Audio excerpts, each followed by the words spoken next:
परमेश्वर हमसे बात नहीं करे। ஆதியாகமத்தின் புத்தகம் उत्पत्ति की किताब 13ஆம் அதிகாரம் 13 अध्याय 14ஆம் 15ஆம் வசனங்களை வாசிக்கலாம். 14 और 15 वचन को पढ़ेंगे। ஆதியாகமம் 13ஆம் அதிகாரம் उत्पत्ति 13 अध्याय 14ஆம் வசனம். ஆபிரகாமை விட்டு பிரிந்த பின்பு கர்த்தர் ஆபிரகாமை நோக்கி, உன் கண்களை ஏறெடுத்து நீ இருக்கிற இடத்திலிருந்து வடக்கேயும் தெற்கேயும் கிழக்கேயும் மேற்கேயும் நோக்கி பார்.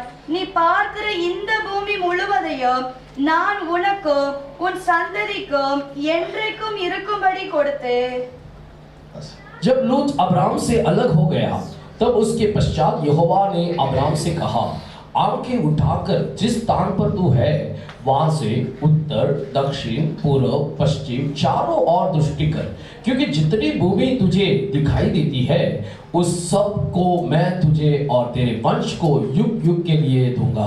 ஆண்டவர் ஆபிரகாமுக்கு ஒரு வாக்குத்தத்தத்தை கொடுக்கிறார். परमेश्वर अब्राहम को एक प्रतिज्ञा का वचन देता है। அவர் வாக்குத்தத்தத்தை கொடுக்கும் போதெல்லாம் जब भी वो प्रतिज्ञा देता है அவனுக்கு மாத்திரம் அல்ல, सिर्फ उसको नहीं அவன் சந்ததிக்கும் ஆண்டவர் கொடுக்கிறார். उसके वंश को भी परमेश्वर देता है। உனக்கும் உன் சந்ததிக்கும், तुझे और तेरे वंश को।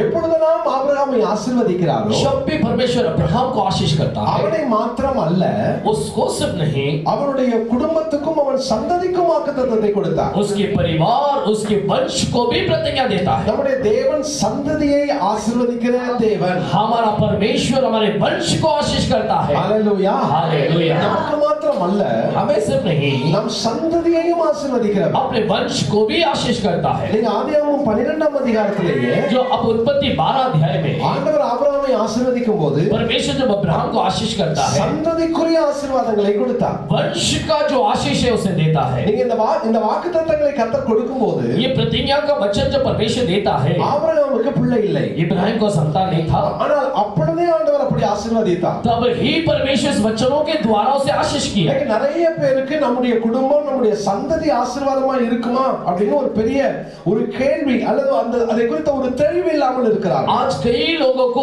हमारे वंश हमारे बच्चे आशीषदायक रहेंगे क्या, इसकी सफाई या तो उसके सवालों के बीच में जीते हैं। என் சந்ததி எப்படி இருக்கும், मेरी संतान कैसा रहेगा, அதை குறித்த கவனம் अनेகருக்கு இல்லை. इसके बारे में कई लोग ध्यान नहीं देते हैं। இருக்கிற வரைக்கும் நான் நல்லா இருக்கிறேன், जब तक मैं हूं तब तक मैं अच्छा हूं, நான் நல்லா இருந்தா போதும், मैं अच्छा होगा तो काफी है। ஆனால் அப்படி அல்ல. लेकिन ऐसा नहीं है। நாம் மாத்திரம் அல்ல, हम सिर्फ नहीं, நம் பிள்ளைகளும் நம்முடைய சந்ததியும் நன்றாக இருக்க வேண்டும். हमारे बच्चे और हमारे वंशावली भी अच्छा रहना चाहिए। அவர் எப்பொழுது ஆசீர்வதித்தாலும் அந்த வாக்குத்தத்தங்களை பாருங்கள், சந்ததிக்குரிய வாக்குத்தத்தங்களை தருவார். जब भी परमेश्वर आशीष करता है अपने संतानों के आशीषों को देता है। ஒருவேளை இங்க இருக்கிறவர்கள் குழந்தையை பெற்றெடுத்து அல்லது சந்ததியை பார்த்தவர்கள் இருக்கலாம். अब अगर इधर रहने वाले कुछ लोग जो हैं बच्चे को जन्म देकर संतानों को देखे होंगे। சில பிள்ளைகள் ஒருவேளை எனக்கு திருமணமே ஆகலையே, कुछ लोग बोलेंगे अभी तक मुझे शादी भी नहीं हुआ, எனக்கு இந்த வாக்குத்தத்தம் मुझे கிடைக்கல. क्यों ये प्रतिज्ञा का वचन है। ஆபிரகாமுக்கு பிள்ளை இல்லாத போதுதான் சந்ததிக்குரிய ஆசீர்வாதத்தை கொடுத்தார். जो इब्राहिम को बच्चा ही नहीं था तभी बच्चे के वंश के आशीष को दिया। அப்படினா ஒரு காரியத்தை அழுத்தமாய் சொல்ல விரும்புகிறேன். क्योंकि मैं एक कार्य को बहुत सफाई से देखकर बताना चाहता हूं। நீங்கள் வாழும் பொழுதே உங்கள் சந்ததி ஆசீர்வாதமாய் இருக்கத்தக்கதாக நாம் இப்பொழுதே வாழ ஆரம்பிக்க வேண்டும். जो अब ही हमें ऐसा जीना है कि हमारे वंश आशीर्वादित रहे। பின்னால பார்த்துக்கலாம் என்பது அல்ல, पीछे हम देख लेंगे वैसे नहीं, நாம் ரொம்ப கவனமாக இருக்க வேண்டும். हम बहुत सावधान से रहना है। உங்கள் சந்ததி ஆசீர்வாதத்தை சுதந்தரிக்க வேண்டும். आपके मिरास आशीष तक पा लेना है। வேதத்துல நாம் வாசிக்கிறோம், எசேக்கியா ராஜாவின் இடத்துல ஏசாயா தீர்க்கன் வந்து சொல்லுகிறார், इसे के राजा के पास यशाया भविष्यद्वक्ता आकर कहता है, இவன் எல்லா தன்னுடைய பொருட்களையும் தன் அரண்மனையையும் அந்த அசீரிய ராஜாவுக்கு காண்பித்த போது, उसने अपने पूरा महल के सारे कार्य को असीरिया राजा को बताने के बाद, பாபிலோனிய ராஜாவுக்கு காண்பித்த போது, जो बाबिलोनियो राजा को बताने के बाद எல்லாவற்றையும் அவன் காண்பித்தான். सबको दिखा दिया। அவன் காண்பியாத பொருள் ஒன்றும் இல்லை என்று வாசிக்கிறோம். वचन कहती है कि उसे ना दिखाया गया चीज कुछ भी नहीं है, எல்லாத்தையும் காண்பிச்சான். सबको दिखा दिया। கர்த்தருடைய வார்த்தை தீர்க்கதரிசி மூலமா எசேக்கியா ராஜாவுக்கு வந்தது. परमेश्वर के वचन भविष्यद्वक्ता यशाया के द्वारा उस वचन को प्रकट कराता நீ है। என்ன காரியம் செய்தாய்? तूने क्या कार्य दिखाया? ஒரு நாள் வரும், एक दिन आएगा, இந்த தேசத்துல இருக்கிற பொருட்கள் எல்லாம் பாபிலோன் தேசத்துக்கு சிறைப்பிடிக்கப்பட்டு इस போகும். देश में रहने वाले सारे चीज बबिलोन देश में और बंधुआई बनकर जाएगा। அப்ப இந்த வார்த்தையை சொல்லும் பொழுது इस वचन को कहते समय எசேக்கியா ராஜா நடுங்கி இருக்க வேண்டும். इससे क्या राजा कांपना चाहिए था,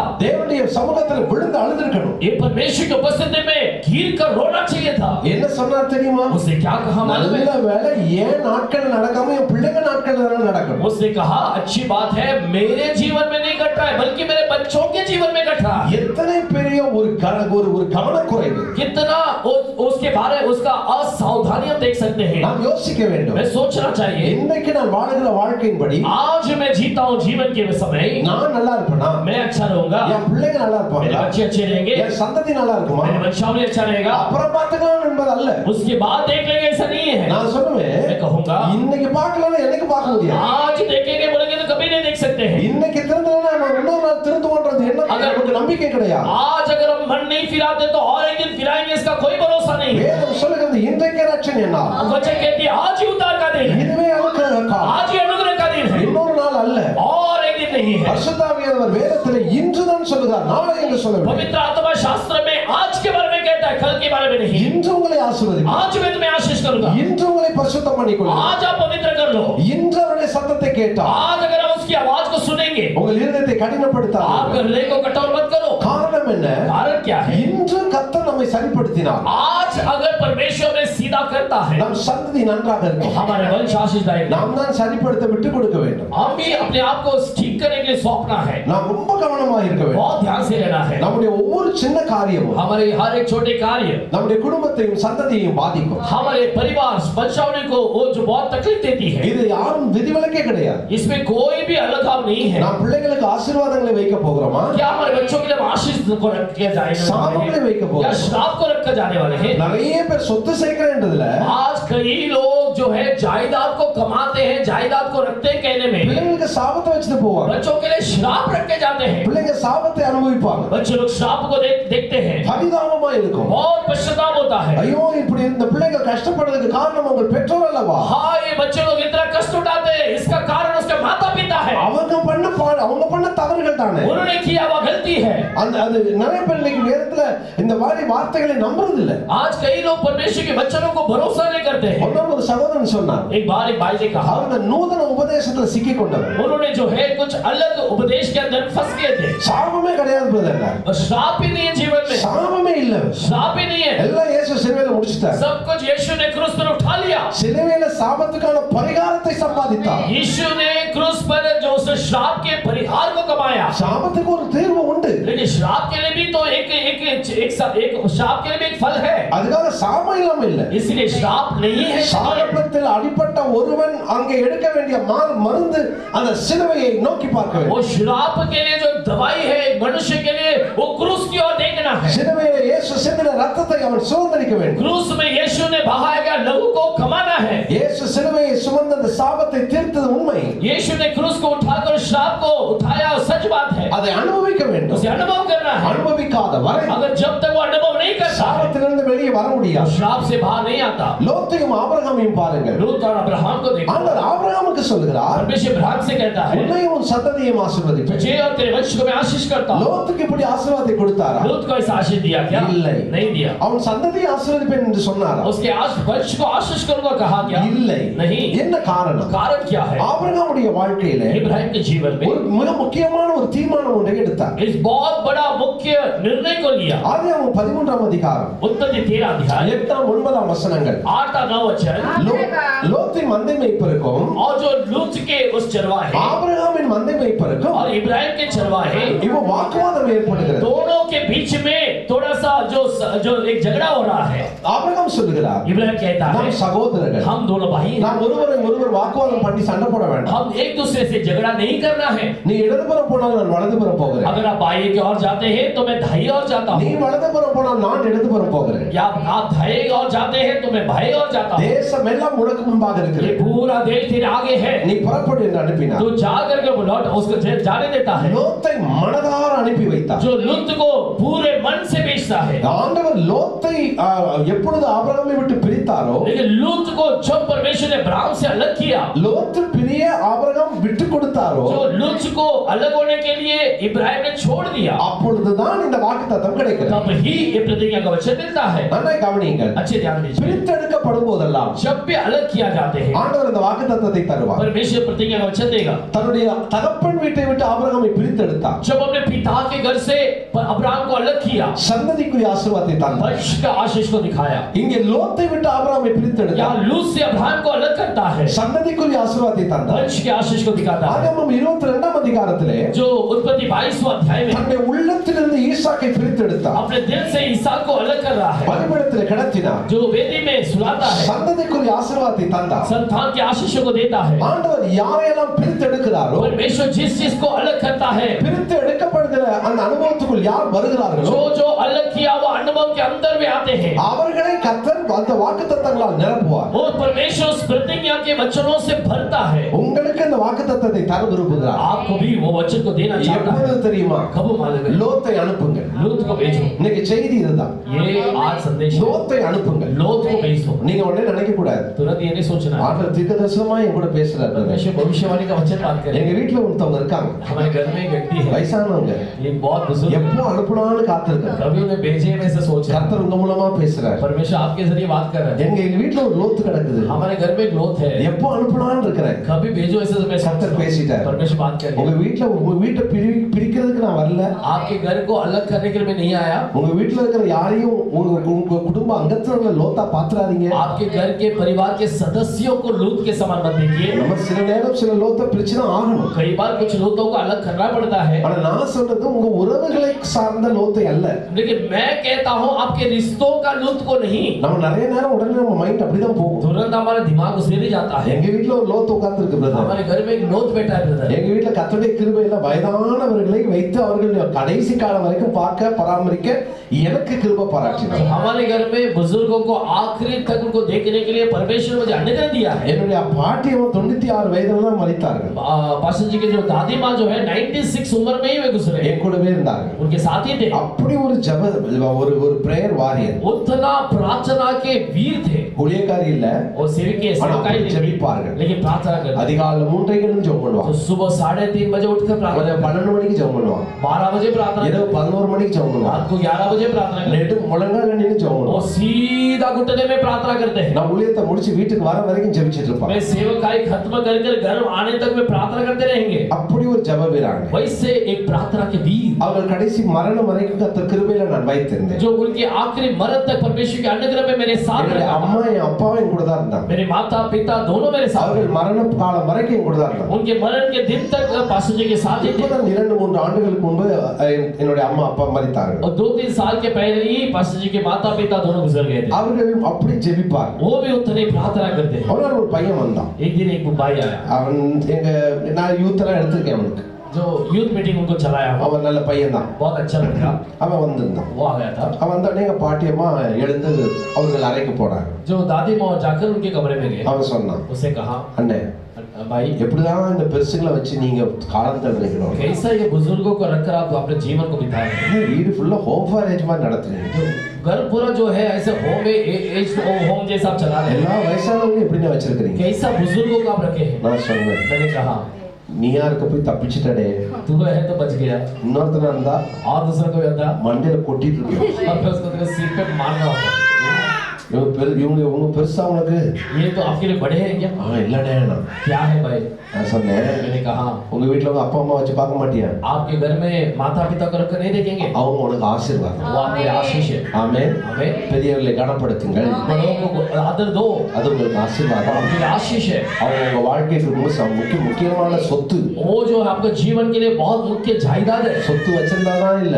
जायदाद को रखे हैं सिर्फ नहीं। நாங்க ஒரு ஹோம் ஃபாரேஜ் நடத்துறோம். मैं जो पास जी गोल्ड जो हम चलाते हैं, அங்க வயசானவங்க இருக்காங்க, वहाँ बुजुर्ग लोग हैं, பாவமா இருக்கும். बहुत उनको देख के बहुत तरस आता है। ஒரு அம்மா சொல்றாங்க, एक माँ कहती है, எல்லாத்தையும் என் பையன் வாங்கிட்டு நீ அனுப்பிட்டான். सब कुछ मेरा लड़का ने लेकर मुझे भेज दिया। அவன் நினைச்சுதான் எங்க அம்மா தான் லோத்துன்னு. तो उसने सोच लिया मेरे माँ ही लोते हैं, எங்க அம்மா போயிட்டா நான் நல்லா இருப்பேன்னு நினைச்சுக்கிட்டான். मेरा माँ चली गई बहुत मैं अच्छा रहूंगा, கொஞ்ச நாளைக்கு இருக்கும் அப்படிதான். थोड़ा दिन अच्छा ऐसे रहेगा, அதுக்கப்புறம் உன் வாழ்க்கையில சந்ததிக்குரிய ஆசீர்வாதத்தை பார்க்க முடியும். उसके बाद वंश के आशीष को देख नहीं पाएगा। சந்ததிக்குரிய ஆசீர்வாதங்களை நீங்க அனுபவிக்கணும். अगर वंश के आशीष को आपको पाना है, நீங்க கனப்படுத்துங்க. आप आदर दो। கஷ்டமா இருக்கும், कठिनाई रहेगा। கனப்படுத்துங்க, आदर दो, கவனியுங்கள், ध्यान दीजिए, அன்பு கூறுங்க, प्यार करो, அவங்களோட பேசுங்க. उनके साथ बातें करो। ஒரு நாளும் நீங்க குறைந்து போக மாட்டீங்க. एक भी दिन आप कम नहीं होंगे। நீங்களும் உங்க சந்ததி நல்லா இருப்பீங்க. आप और आपके वंश बहुत आशीषदायक நான் रहेंगे। செய்திக்குள்ள வந்துறேன். मैं एक संदेश के अंदर आता हूं। நான் அந்த லோத்த உங்க வீட்ல இருக்கிற யாரையும் சொல்லல.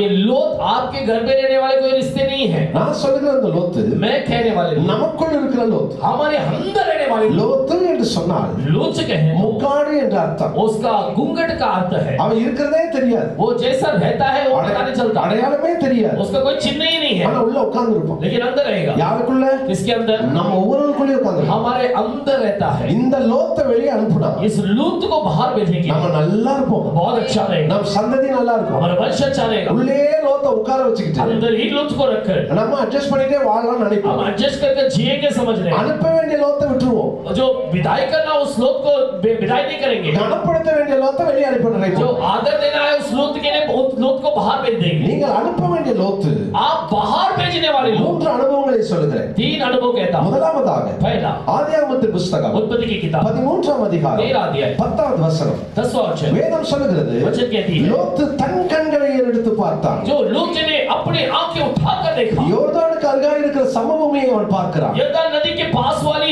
उस सारी तराई को देखता அது है। எப்படி இருந்துச்சா? वो कैसा था? அது சோதோமை போல இருந்தது. वो सदोम के समान था। அது அது அது அந்த சோதோம் கொமோரா பட்டணம் ஒரு தேவனுடைய தோட்டத்தை போல वो இருந்தது. सोदोम और गोमोरा उस देश जो है परमेश्वर के वाटिका के समान था, எகிப்து தேசத்தை போல இருந்தது. मिस्र देश के समान था, அவ்வளவு நல்லா இருந்துச்சு. उतना अच्छा था। பாருங்க, देखिए, ஒரு ஒரு அவன் தகப்பனை அந்த ஆபிரகாமை விட்டு பிரிந்த உடனே इब्राहिम से वो अलग होते ही அவனுடைய கண்கள் செழிப்பை பார்க்கிறது. उसकी आंखें हरियाली को देखता है। அவசரமாக बहुत ही तेजी पर से வேகமாய் போய் அங்கே ஒரு கூடாரத்தை போட்டுட்டான். तेजी पर से जाकर वहां के एक तंबू को डाल दिया। சோதோமுக்கு எதிரே ஒரு கூடாரம் போட்டான். सोदोम के सामने उसे एक तंबू डाल दिया। அங்கே போய் அவன் செட்டில் ஆயிட்டான். वहां जाकर वो सेटल हो गया। அவனுக்கு ஒரு சந்தோஷம், उसको एक खुशी, இது தேவனுடைய தோட்டத்தை போல இருக்குது. परमेश्वर की वाटी के समान है। அங்க இருக்கிற ஆசீர்வாதத்தை கொஞ்சம் கொஞ்சம் அனுபவிச்சுப்போம். वहां रहने वाले आशीष को थोड़ा थोड़ा पालेंगे। கூர்ந்து கவனிச்சு பாருங்க. बहुत ध्यान से सोते। அவன் தேவனை கேட்டானா? परमेश्वर से पूछा क्या? ஆண்டவர்ட்ட போய் சித்தம் கேட்டானா? परमेश्वर की योजना पूछा क्या? போகட்டுமா ஆண்டவரே கேட்டானா? चाहो क्या? परमेश्वर पूछा क्या? ஆண்டவன் ஆபிரகாமை விட்டு வெளியே வந்துட்டேன், परमेश्वर ने इब्राहिम से बाहर आया, என்ன செய்யணும்னு கேட்டானா? क्या करूं पूछा क्या? எங்க போக கூடாதுன்னு கேட்டானா? कहां नहीं जाओ ऐसे नहीं पूछा எங்க क्या? போகணும்னு கேட்டானா? कहां जाना है पूछा क्या? செழிப்பை பார்த்தான். वो हरियाली को देखा, செழிப்பை கொடுக்கிறவரை விட்டுட்டான். लेकिन हरियाली को देने वाला परमेश्वर को छोड़ நிறைய दिया। பேர் வாழ்க்கை அப்படிதான் இருக்கு. हाँ, कई लोग का जीवन ऐसा है, தேவனை விட தேவன் கொடுக்கிற ஆசீர்வாதம் முக்கியம். परमेश्वर से ज्यादा परमेश्वर देने वाले आशीषों के ऊपर उनके आंखें रहता நான் है। இன்னைக்கு காலையில கூட சொன்னேன், आज मैं सुबह के आराधना में ஆண்டவர் कहा, கொடுக்கிற 5 அப்பம் 2 மீனை வாங்குனாங்க, परमेश्वर दिया हुआ 5 रोटी और 2 मछली को लिया, சாப்பிட்டாங்க, खाना खाया, போயிட்டாங்க. भाग गया। அதே யோவான் 6ஆம் அதிகாரத்தில் उसी यूहन्ना 6 अध्याय में ஆண்டவருடைய சீஷனுக்கு ஒரு பிரசங்கம் பண்ணுகிறார். परमेश्वर अपने चेलों के लिए एक संदेश देता है, நான் வானத்திலிருந்து வந்துகிற அந்த அந்த ஜீவப்பம் நான் தான், जो आकाश से उतरा हुआ जीवन का रोटी मैं हूँ, என்னை சாப்பிடுங்கன்றார். मुझे खा लो, நான் தான் ஜீவப்பம், मैं ही जीवन का रोटी, என்னையே நீங்க சாப்பிடுங்க, मुझे ही आप खा लो, என்ன புசிக்கிறவன் பிழைப்பான். मुझे जो खाते हैं वो जिएगा। உடனே என்ன தெரியுமா சொன்னாங்க? तुरंत उन्होंने क्या कहा? ஐயோ இது கடினமான ये உபதேசம், बहुत कठोर उपदेश है, யார் இதை பின்பற்றக்கூடும்? कौन इसका पीछे करेंगे? இதுக்கு முன்னால நீங்க அப்பம் கொடுத்தீங்க, इसके पहले आपने रोटी दिया, மீனை கொடுத்தீங்க, मच्छी दिया, எனக்கு அது வேணும். वो मुझे चाहिए, ஆனா உங்களை கொடுக்குறீங்களே, लेकिन आप ये अपने आप को देते हो, அது எனக்கு வேண்டாம். वो मुझे नहीं चाहिए। வேதம் சொல்லுகிறது, शास्त्र के वचन யோவான் 6:65 66 यूहन्ना 6:65-67 में அநேகர் அவரை விட்டு பின்வாங்கி போனார். कई लोग उससे पीछे हट गए, அநேகர் பின்வாங்கி போனார். कई लोग पीछे हट गए, 12 பேர் தான் நிக்கிறாங்க. 12 लोग ही हैं। எங்க போனாங்க? कहां गए? கடினமான உபதேசம், कठोर उपदेश। எனக்கு இந்த உபதேசம் வேண்டாம். मुझे ये उपदेश नहीं चाहिए। அன்பு சகோதர मेरे சகோதரிகளே, प्रिय भाई बहनों, தேவன் வேணுமா?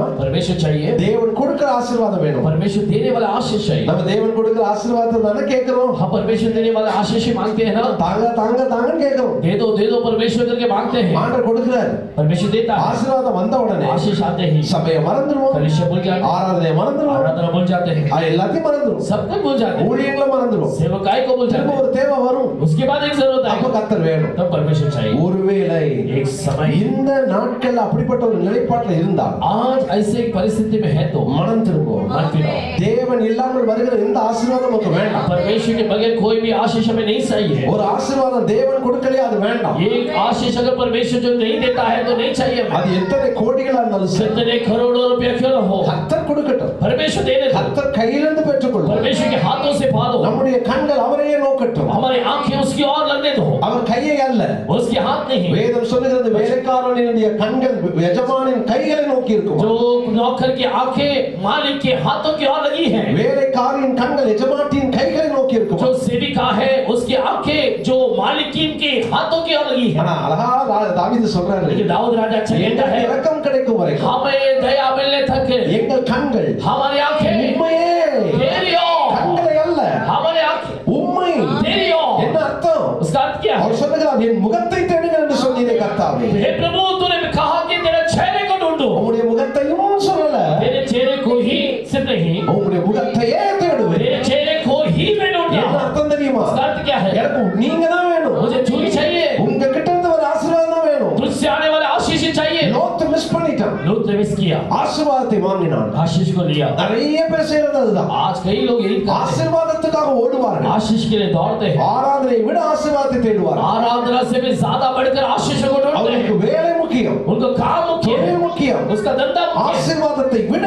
आशीष से भी தயவு செய்து दया करके, ஆசீர்வாதங்களை தாண்டி தேவனை தேடுங்கள். जो आशीष से भी पार करके परमेश्वर को ढूंढो. ஆசீர்வாதம் இன்னைக்கு ஒரு நாளைக்கு போயிடும். आशीष आज आता है, कल निकलता है. அவர் ஒருவர் தான் நம் பங்கு, वही हमारे भाग है, அவர் ஒருவர் தான் நமக்கு எல்லாம். वो परमेश्वर ही हमारे सब कुछ है, இயேசு ஒருவர் தான் நம்முடைய சொத்து. यीशु ही हमारे जायदाद है. அவரை பிடித்துக் கொள்வோம். उसे पकड़ लो. ஹalleluya. ஹalleluya. பாருங்கள் ஆபிரகாமை பாருங்க. इब्राहिम को देखो, லோத்து போன உடனே लूत जाते हैं, வேதம் சொல்லுகிறது, शास्त्र कहती है அந்த அந்த 14ஆம் வசனத்துல 14 वचन में, லோத்து ஆபிரகாமை பிரிந்த பின்பு लूत जो अब्राहम से बात करने கர்த்தர் लगा, ஆபிரகாமை நோக்கி, परमेश्वर अब्राहम की ओर, உன் கண்களை ஏறெடு, तेरे आंखें उठाकर देख, உன் கண்களை ஏறெடு. तेरे आंखें उठाकर. லோத்து கர்த்தர் சொல்லல, அவனே ஏறெடுத்துட்டான். लूत को परमेश्वर ने बोला नहीं, उसने ही आंखें को उठा लिया. ஆனா ஆபிரகாம் ஆண்டவர் சொல்ற வரைக்கும் लेकिन अब्राहम को परमेश्वर कहने तक ஆண்டவரே பார்த்துட்டு இருக்கிறார். परमेश्वर की ओर ही देखता है. என்ன செய்யணும் ஆண்டவரே? क्या करूं परमेश्वर? சொல்லுங்க ஆண்டவரே. कहो परमेश्वर. கர்த்தர் சொல்ற வரைக்கும் கர்த்தர் பார்க்கறார். परमेश्वर कहने तक परमेश्वर को देखता है. கர்த்தர் சொல்றாரு, परमेश्वर कहता உன் है, கண்களை ஏறெடு. तेरे आंखें को उठा. இப்ப ஏறெடுப்பா. अभी आंखें उठा. நீ பார்க்கிற பூமியெல்லாம் நான் தருவேன். देखने वाले सारे पृथ्वी में दूंगा. நட चल, நட चलो, நடக்கலாம். चलो, நீ நடக்கிறதெல்லாம் உனக்கு தரேன். जितना तो चलेगा सबको दूंगा. என் அன்பு தேவனுடைய பிள்ளைகளே, मेरे प्रिय भाई बहन, கர்த்தர் சொன்ன உடனே आज परमेश्वर कहते हैं, கண்களை ஏறெடுத்தான். उसने अपनी आंखें उठाकर देखा. அதோட நிறுத்தல. उसे उठा नहीं. 18ஆம் வசனத்தை பாத்தீங்களா? 18 वचन को देखा. கடைசி பகுதியில வாசிக்கிறோம். आखिरी भाग में पढ़ते हैं, அங்கே கர்த்தருக்கு ஒரு பலிபீடம் கட்டினா. वहां यहोवा के लिए वेदी को बना दिया. எங்கெல்லாம் வாய்ப்பு கிடைக்குதோ कहां कहां मौका मिलता है, அங்கெல்லாம் ஆபிரகாம் பலிபீடம் கட்டினான். वहां सब अब्राहम एक वेदी बनाता. கூடாரம் போடுவான், तंबू बनाएगा, பலிபீடம் கட்டுவான். वेदी को बनाएगा. லோத் என்னைக்காவது பலிபீடம் கட்டினானா? कभी लोत ने वेदी बनाया? கூடாரத்துல கவனம் செலுத்தினார். तंबू में बहुत ध्यान रखा. நீங்க இங்க பாத்தீங்கன்னா சோதோமுக்கு எதிரே கூடாரம் போட்டார். जो सोदोम के आगे उसने तंबू डाला. 14 13ல வாசிக்கிறோம், சோதோமிலே கூடாரம் போடுவான். 14 13 में सोदोम के अंदर एक तंबू உள்ள डाला. வந்துட்டாரு. अंदर आ गया. அப்புறம் சோதோம்ல வாழ ஆரம்பிச்சிட்டார். अभी सोदोम के अंदर जीना चाह रहा சோதோம்ல है. சிட்டிசன்ஷிப் अभी கிடைச்சு सोदोम का सिटीजनशिप मिल गया, உள்ளே வந்துட்டார். अंदर ही आ गया. அந்த ஆதியாகமம் 19ஆம் அதிகாரம் 1ஆம் வசனத்துல பாருங்க, उत्पत्ति 19वां अध्याय का पहला वचन देखिए. சோதோமின் வாசலில் உட்கார்ந்திருந்தார். सोदोम के द्वार पे बैठा है. சோதோமின் வாசல்னா மூப்பர்கள் உட்கார்கிற இடம். सोदोम का द्वार बोलेंगे तो बुजुर्ग बैठने वाले जगह. இப்ப லீடர் ஆயிட்டார், अभी लीडर बन गया, கொஞ்சம் பெரிய ஆள் ஆயிட்டார். बड़ा आदमी बन गया. கவனிங்க, ध्यान दीजिए, ஆண்டவர் நமக்கு ஒரு ஆசீர்வாதத்தை கொடுக்கும்போது जब परमेश्वर हमें एक आशीष देता है, உடனே ஒரு பலிபீடம் அமைக்கணும். एक तुरंत एक वेदी बनाना. நீங்க வீட்ல போய் ஒரு கல்லை வச்சு பலிபீடம் கட்டணும்னு அவசியம் இல்லை. आप घर में जाके एक पत्थर लेके वेदी मत बनाओ. அந்த பலிபீடம் எங்க கட்டணும் தெரியுமா? वेदी कहाँ बनाना है? நம்முடைய ஜெப அறை, हमारे प्रार्थना के நீங்க उस ஜெபிக்க कमरा, முழங்கால் படியிடுற இடம் தான் आपके प्रार्थना के लिए जहाँ घुटना टेकते हैं பலிபீடம். वही वेदी है. உங்க வீட்ல பலிபீடம் இருக்குதா? क्या आपके घर में वेदी है? தேவ சமூகத்துல முழங்கால் முடக்குறீங்களா? परमेश्वर की उपस्थिति में घुटना टेकते சின்ன हैं. சின்ன விஷயத்துல தேவ சித்தத்தை கேக்குறீங்களா? छोटे छोटे कार्य में भी परमेश्वर के उसका योजना को पूछते हैं. எதை செய்தாலும் कुछ भी करे அவருடைய சித்தத்தின்படி செய்வது. उसका योजना के अनुसार करे. ஆண்டவர் சொல்லுகிறார், परमेश्वर कहता है, அவருடைய சித்தத்தின்படி செய்கிறவன் அவர் அறிந்திருக்கிறேன்னு சொல்வார். जो उसको इच्छा के अनुसार करते हैं उन्हें ही वो जानता है. மத்தேயு 7:21-22 தினம் வாசிக்கிறோம். मत्ती 7:21-22 को पढ़ते हैं. அவருடைய சித்தம் செய்யாமல் उसके योजना के बगैर நான் அதை செஞ்சேன் இதை செஞ்சேன் செஞ்சேன்னு சொன்னான். मैं ये किया वो किया कहेंगे। ஆண்டவர் சொல்வார், நான் உன்னை அறியேன். परमेश्वर कहता मैं तुझे नहीं जानता। தேவ சித்தத்தை செய்கிற கூட்டம் தான் கர்த்தருக்கு தேவை. परमेश्वर की योजना के अनुसार करने वाले उस झूठी परमेश्वर चाहता है। நமக்கு ஆசைகள் இருக்கலாம், हमें बहुत इच्छा है, நமக்கு விருப்பங்கள் வரலாம், चाहत आ सकता है। இத வாங்கினா நல்லா இருக்கும், ये लेंगे तो अच्छा है, இது போனா நல்லா இருக்கும், ये जाएंगे तो अच्छा இது है, கிடைச்சா நல்லா இருக்கும், मिला तो अच्छा रहेगा, இது மட்டும் நான் அனுபவிச்சா நல்லா ये இருக்கும். अनुभव करेगा तो अच्छा रहेगा। ஆசைகள் வரலாம், इच्छा होगा, நம்முடைய ஆசைகள் எல்லாம் लेकिन हमारी सारी इच्छाएं தேவ சித்தத்துக்கு உட்பட்டதான் பார்க்கணும். परमेश्वर की इच्छा, परमेश्वर की योजना के अनुसार என் ஆசைகள் मेरी इच्छा தேவ சித்தத்துக்கு முரண்படும் என்றால் अगर परमेश्वर की योजना के विरुद्ध है, அதை நான் பலிபீடத்துல வச்சுதான் ஆகணும். उसे हम वेदी में रखना ही है। ஆண்டவர்ட்ட சொல்லுங்க, परमेश्वर से कहो எனக்கு ஆசைதான், मुझे इच्छा है, எனக்கு விருப்பம் தான், मुझे चाहत है, ஆனா लेकिन பலிபீடத்துல வச்சிருக்கேன். मैं वेदी में रखता हूँ, ஏன்னா உங்க சித்தம் இல்லல்ல, क्योंकि तेरा योजना नहीं है ना, உங்க சித்தம் இல்லாதது तुम्हारी योजना के बगैर எனக்கு வேண்டாம். मुझे नहीं चाहिए। ஜெபிக்க கற்றுக்கொள்ளுங்க. प्रार्थना करने सीखो। ஆண்டவருடைய சமூகத்துக்கு போகும்போதெல்லாம் परमेश्वर के समुख में जाते समय உங்க தேவையை சொல்லலாம். आपके जरूरत को बोल सकते हैं। இயேசு அப்படிதான் ஜெபிக்க यीशु கற்றுக்கொண்டார். वही सिखाया। உம்முடைய சித்தம் பரமண்டலத்தில் செய்யப்படுவது போல आपकी योजना जो स्वर्ग में होता है பூமியில் செய்யப்படுவதாக. इस पृथ्वी में भी हो जाए। கெத்செமனே தோட்டத்துல அப்படி ஜெபித்தா, गेत्सेमने बगीचा में वैसे प्रार्थना பிதாவே, किया। இந்த பாத்திரம் நீங்க கூடுமானா நீங்கபடி செய்யும். पिता ये कटोरा मुझसे दूर हो सकता है तो दूर होने दो, ஆகிலும் உம்முடைய சித்தத்தின்படியாக கடவுள். लेकिन आपके इच्छा के अनुसार हो जाए। என் சித்தம் இல்லப்பா, मेरी योजना नहीं। எனக்கு ஆசை இந்த பாத்திரம் நீங்க நல்லா இருக்கும், मुझे लगता है अगर ये कटोरा निकल गया तो अच्छा है, ஆனா உங்க சித்தம் நிறைவேறுவதாக. लेकिन आपकी योजना पूरा हो जाए। ஒரு காரியத்துக்காக நீங்க ஜெபம் பண்றீங்களா, कार्य के लिए प्रार्थना कर रहे हैं, அவருடைய சித்தத்துக்கு விட்டு கொடுங்க, उसकी योजना के लिए छोड़ो, அவர் சித்தத்துக்கு அர்ப்பணியுங்க. उसकी योजना के लिए अर्पण करो। ஆண்டவர் சித்தம் இல்லைன்னு சொல்றாரா, परमेश्वर अपनी योजना नहीं है कहता ஏற்றுக்கொள்ளுங்கள். है, ले लो, அதுக்காக உபவாசம் இருக்காதீங்க. उसके लिए उपवास मत रखो। சிலங்க ஆண்டவர் சித்தம் இல்லைன்னு தெரிஞ்சதுக்கு அப்புறம் परमेश्वर की योजना नहीं है कहने के बाद भी அங்க போய் உட்கார்ந்து அழுவாங்க, वहां बैठकर रोते हैं, எனக்கு தந்துதான் ஆகணும். मुझे जरूरत है, கொடுக்குறீங்களா இல்லையா, देंगे या नहीं देंगे, நீங்க தந்துதான் ஆகணும். आप देना ही है। இதுக்கு பேரு உபவாசம் இல்ல, इसके नाम उपवास नहीं है, இதுக்கு பேர் உண்ணாவிரதம். इसका नाम है जो है भूखे, சாகுமுறை உண்ணாவிரதம். जो मरने तक भूखा रहना। கர்த்தர் கொடுக்கிற வரைக்கும் நான் எழும்புறது இல்ல. परमेश्वर देने तक मैं उठूंगी नहीं, தேவன் இதை எதிர்பார்க்கவும் இல்ல. परमेश्वर इसे चाहता भी नहीं है। அப்படிப்பட்ட உபவாசம் ஆண்டவருக்கு வேண்டாம். वैसा एक उपवास परमेश्वर को नहीं चाहिए। நான் என் இச்சையை நிறைவேற்றிக் கொள்வதற்காக, मैं अपने अभिलाषाओं को पूरा करने के நான் लिए, என் ஆசைகளை பெற்றுக் கொள்வதற்காக मेरी जो आशाओं को पा लेने के लिए நான் போய் தேவ சமூகத்துல போராட வேண்டிய அவசியம் मैं இல்லை. जाकर परमेश्वर के संघर्ष में संघर्ष करने की जरूरत नहीं है। தேவ சமூகத்துல சென்று परमेश्वर की उपस्थिति में जाकर உங்க ஆசையை சொல்லுங்க, आपकी इच्छा को बता दो। அது வேதத்துக்கு உட்பட்டு இருக்கணும். अगर वो परमेश्वर के वचनों के अनुसार होना चाहिए, அதோடு கூட उसके साथ இது எனக்கு நீங்க கொடுக்கிறது உங்களுக்கு சித்தமா, ये जो मुझे देने के लिए आप चाहते हो क्या, தாங்க.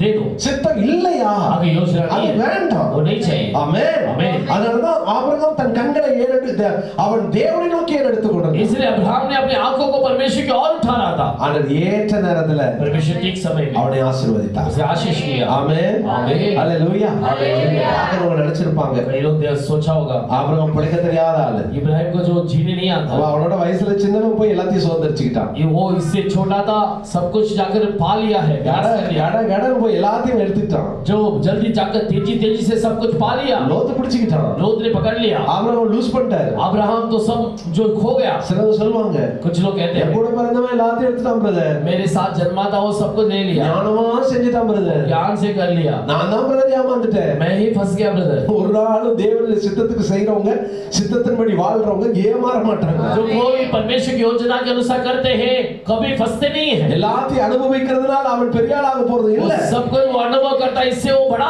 नहीं बन सकता। நீங்கள் எதையோ அவருடைய சித்தத்துக்கு விட்டு கொடுத்ததுனால நீங்க இறங்கி கீழே தாழ்ந்து போவதும் இல்லை. आप जो परमेश्वर की योजना के लिए कुछ तो आपने अर्पण किया, इसलिए आप कभी भी नहीं அவர் சித்தத்துக்கு ஒப்பு கொடுக்கிறது, उसकी इच्छा के लिए अर्पण करते हैं। அவர்களையும் உங்கள் பிள்ளைகளையும் உங்கள் சந்ததியும் கர்த்தர் ஆசீர்வதிப்பார். उन्हें, उनके परिवार, उनके संतानों को आशीष करता है। டெய்லி ஜெபம் பண்ணுங்க, हर दिन प्रार्थना करो, உங்களுடைய சித்தம் நிறைவேறுவதா. आपकी इच्छा पूरी हो நம்ம जाए। அனுப்ப வேண்டிய லோத்து யார் தெரியுமா? हम बाहर भेजने वाले लोग क्या சுய है? சித்தம் என்ற லோத்து. जो अपने स्वयं वो इच्छा नामक लोथ, எப்போ ஆண்டவருக்குள்ள வந்துட்டோமோ, जो परमेश्वर के अंदर आ गए, வேதம் சொல்லுகிறது, शास्त्र कहती है கிறிஸ்துவை உடையவர்கள் जो मसीह के अंदर है, தங்கள் ஆசைகளை, अपनी जो आशाएं, தங்கள் இச்சைகளை अपनी इच्छाएं, எல்லாத்தையும் சிலுவையில் அறிவார். सबको जो क्रूस पर मार दिया, அவ்வளவுதான். उतना ही ஆண்டவர்கிட்ட ஒப்படைச்சிரு. परमेश्वर के पास सौंप दो। சித்தம் இல்லாததை சிலுவையில் அரைஞ்சிருங்க. जो उसकी इच्छा के अनुसार नहीं है उसको क्रूस पे मार दो, அவன் நடத்தட்டும். वो चलाने दो, சந்தோஷமா இருங்க. खुशियों के साथ रहो। ஆண்டவர் ஒரு காரியத்தை உங்களுக்கு கொடுக்கலையா, परमेश्वर कार्य आपको नहीं दिया, ஏற்றுக்கொள்ளுங்க. स्वीकार लो, ஏற்ற நேரத்துல தருவார். ठीक समय पर परमेश्वर देगा। அவர் சித்தம் உங்கள் வாழ்க்கையில் நடக்கும். उसका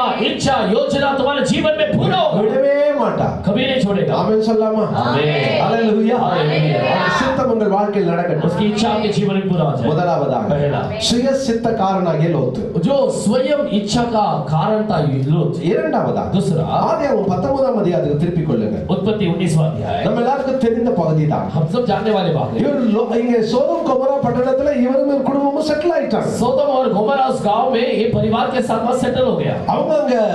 அவங்க குடும்ப குட்டியோட வாழ ஆரம்பிச்சிட்டாங்க. वो परिवार के साथ वहां जीने लगे. இப்பொழுது अब அந்த சோதோம் கொமோரா பட்டணம் அழிக்கப்பட वो போகுது. सोदोम गोमोरा का देश नाश हो रहा है. கர்த்தர் ரெண்டு தூதர்களை அனுப்பினார். परमेश्वर दो दूतों को भेजा. ரெண்டு பேர் வந்து இந்த சோதோம் கொமோரா பட்டணத்துக்குள் வசிக்கிற ஆபிரகாமையும் லோத்தையும் அவன் மனைவி பிள்ளைகளையும் அழைத்து கொண்டு செல்லுகிறார். अब जो है जो लूत और उसके परिवार को दोनों को लेकर दूत बाहर लेकर आता है. காப்பாற்றுவதற்காக வந்தவர்கள். उन्हें बचाने के लिए आते हैं. ஆனா அந்த ஊர் என்ன செஞ்சது? लेकिन गांव वाले ने क्या किया? இந்த ரெண்டு தூதர்களையும் வெளியே கூட்டி வர சொல்லுச்சு. ये दोनों दूतों को बाहर लेकर आने के लिए कहा. இவர்கள் ரெண்டு பேரும் வீட்டுக்குள்ள போய் கதவை அடைச்சிட்டாங்க. ये दोनों अंदर जाकर घर के अंदर जाकर दरवाजा को बंद कर दिया. இவர் வீட்டுக்கு வந்தவர்களுக்கு குருட்டாட்டம் பிடிக்கும்படி செய்தார். और ये घर के अंदर जो जो आए हैं उनको अंधापन को कर दिया. எத்தனை பரிதாபமான சீர்கேடான ஒரு குடும்பம் ஒரு வாழ்க்கை அந்த அந்த ஊர்க்காரங்க வாழ்ந்திருக்காங்க. ओ कितना पश्चाताप का और कितना बेकार का जीवन उस गांव वाले जी रहे थे. இப்போ இந்த தூதர்கள் சொல்லுகிறார்கள். अपने दूत कहते हैं அந்த 12ஆம் 13ஆம் வசனங்களில் 12-13 वचन में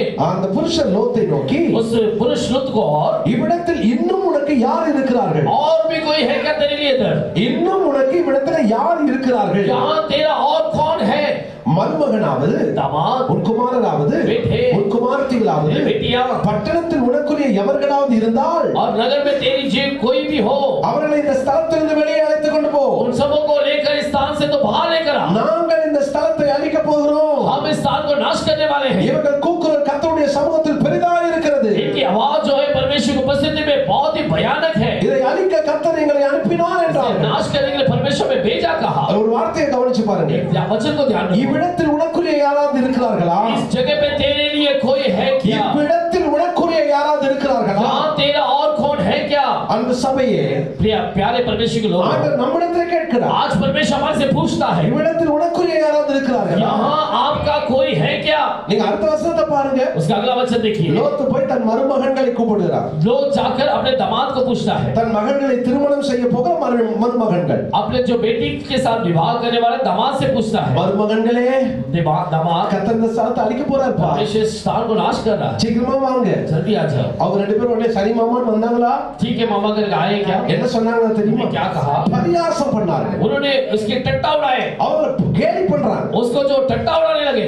இவன் அவர்கள் பார்வைக்கு பரியாசம் பண்ணுவதை போல இருந்தது. उसके दृष्टि में ये बहुत ठट्टा उड़ाया जैसे लग रहा था. எனக்கு ஒரு பெரிய கேள்வி. मुझे एक बहुत बड़ी सवाल. ஆதியாகமம் 18ஆம் அதிகாரத்தை திருப்பிக் கொள்ளுங்க. उत्पत्ति 18 अध्याय को पलट लो. ஆண்டவர் சொல்றாரு, प्रभु कहता है, நான் செய்ய போகிறதை என் தாசனாகிய ஆபிரகாமுக்கு மறைப்பேனோ? अगर मैं जो करने वाला कार्य को मेरे दास अब्राहम को मैं नहीं बता. ஆண்டவருடைய நண்பன் அல்லவா? वो परमेश्वर का जो दोस्त है, சிநேகிதன் என்று வாசிக்கிறோம். दोस्त करके पढ़ने, அவனுக்கு சொல்லாம நான் எதையும் செய்ய மாட்டேன். उसको बोले बगैर मैं कुछ नहीं करूंगा. வந்து சொன்னார். वो आकर कहता है, என்ன சொன்னார்? क्या कहा? எப்ப ஆபிரகாமே अब्राहम, சோதோம் கொமோரா பட்டணத்தின் கூக்குரல் சமூகத்தை எட்டிற்று. सोदोम गमोरा के उस आवाज मेरी और आकर, நான் அழிக்க போறேன். मैं उसे नाश करने वाला நான் हूं, உங்களை விட போறது இல்லை. मैं इनको छोड़ूंगा नहीं. உடனே ஆபிரகாம் சொல்றார், तुरंत अब्राहम कहता ஆண்டவரே, है, हे प्रभु, நீங்க இந்த துன்மார்க்கனோட நீதிமான் அழிப்பீரா? क्या परमेश्वर दुष्टों के साथ तो धार्मिक लोगों को भी मार देगा? நீங்க அதை செய்யக்கூடாது तो ஆண்டவரே. नहीं करना चाहिए परमेश्वर. 50 நீதிமான்கள் இருந்தா 50 धार्मिक लोग होंगे, நீங்க அதை அழிக்க கூடாது. उसे नाश नहीं करना है. 50 ஆரம்பிக்கிறார். वो 50 में शुरू करता கர்த்தர் சொல்றார் 50 இருந்தா அழிக்க மாட்டேன்ப்பா. परमेश्वर कहता है 50 रहेगा तो नाश नहीं करूंगा. அப்போ அழிக்க போறாரு. नाश कर रहा है. அப்புறம் சொல்றாரு 45 பேர் 45 45 தான் அழிக்க மாட்டேன். 45 रहेगा तो नाश नहीं करूंगा.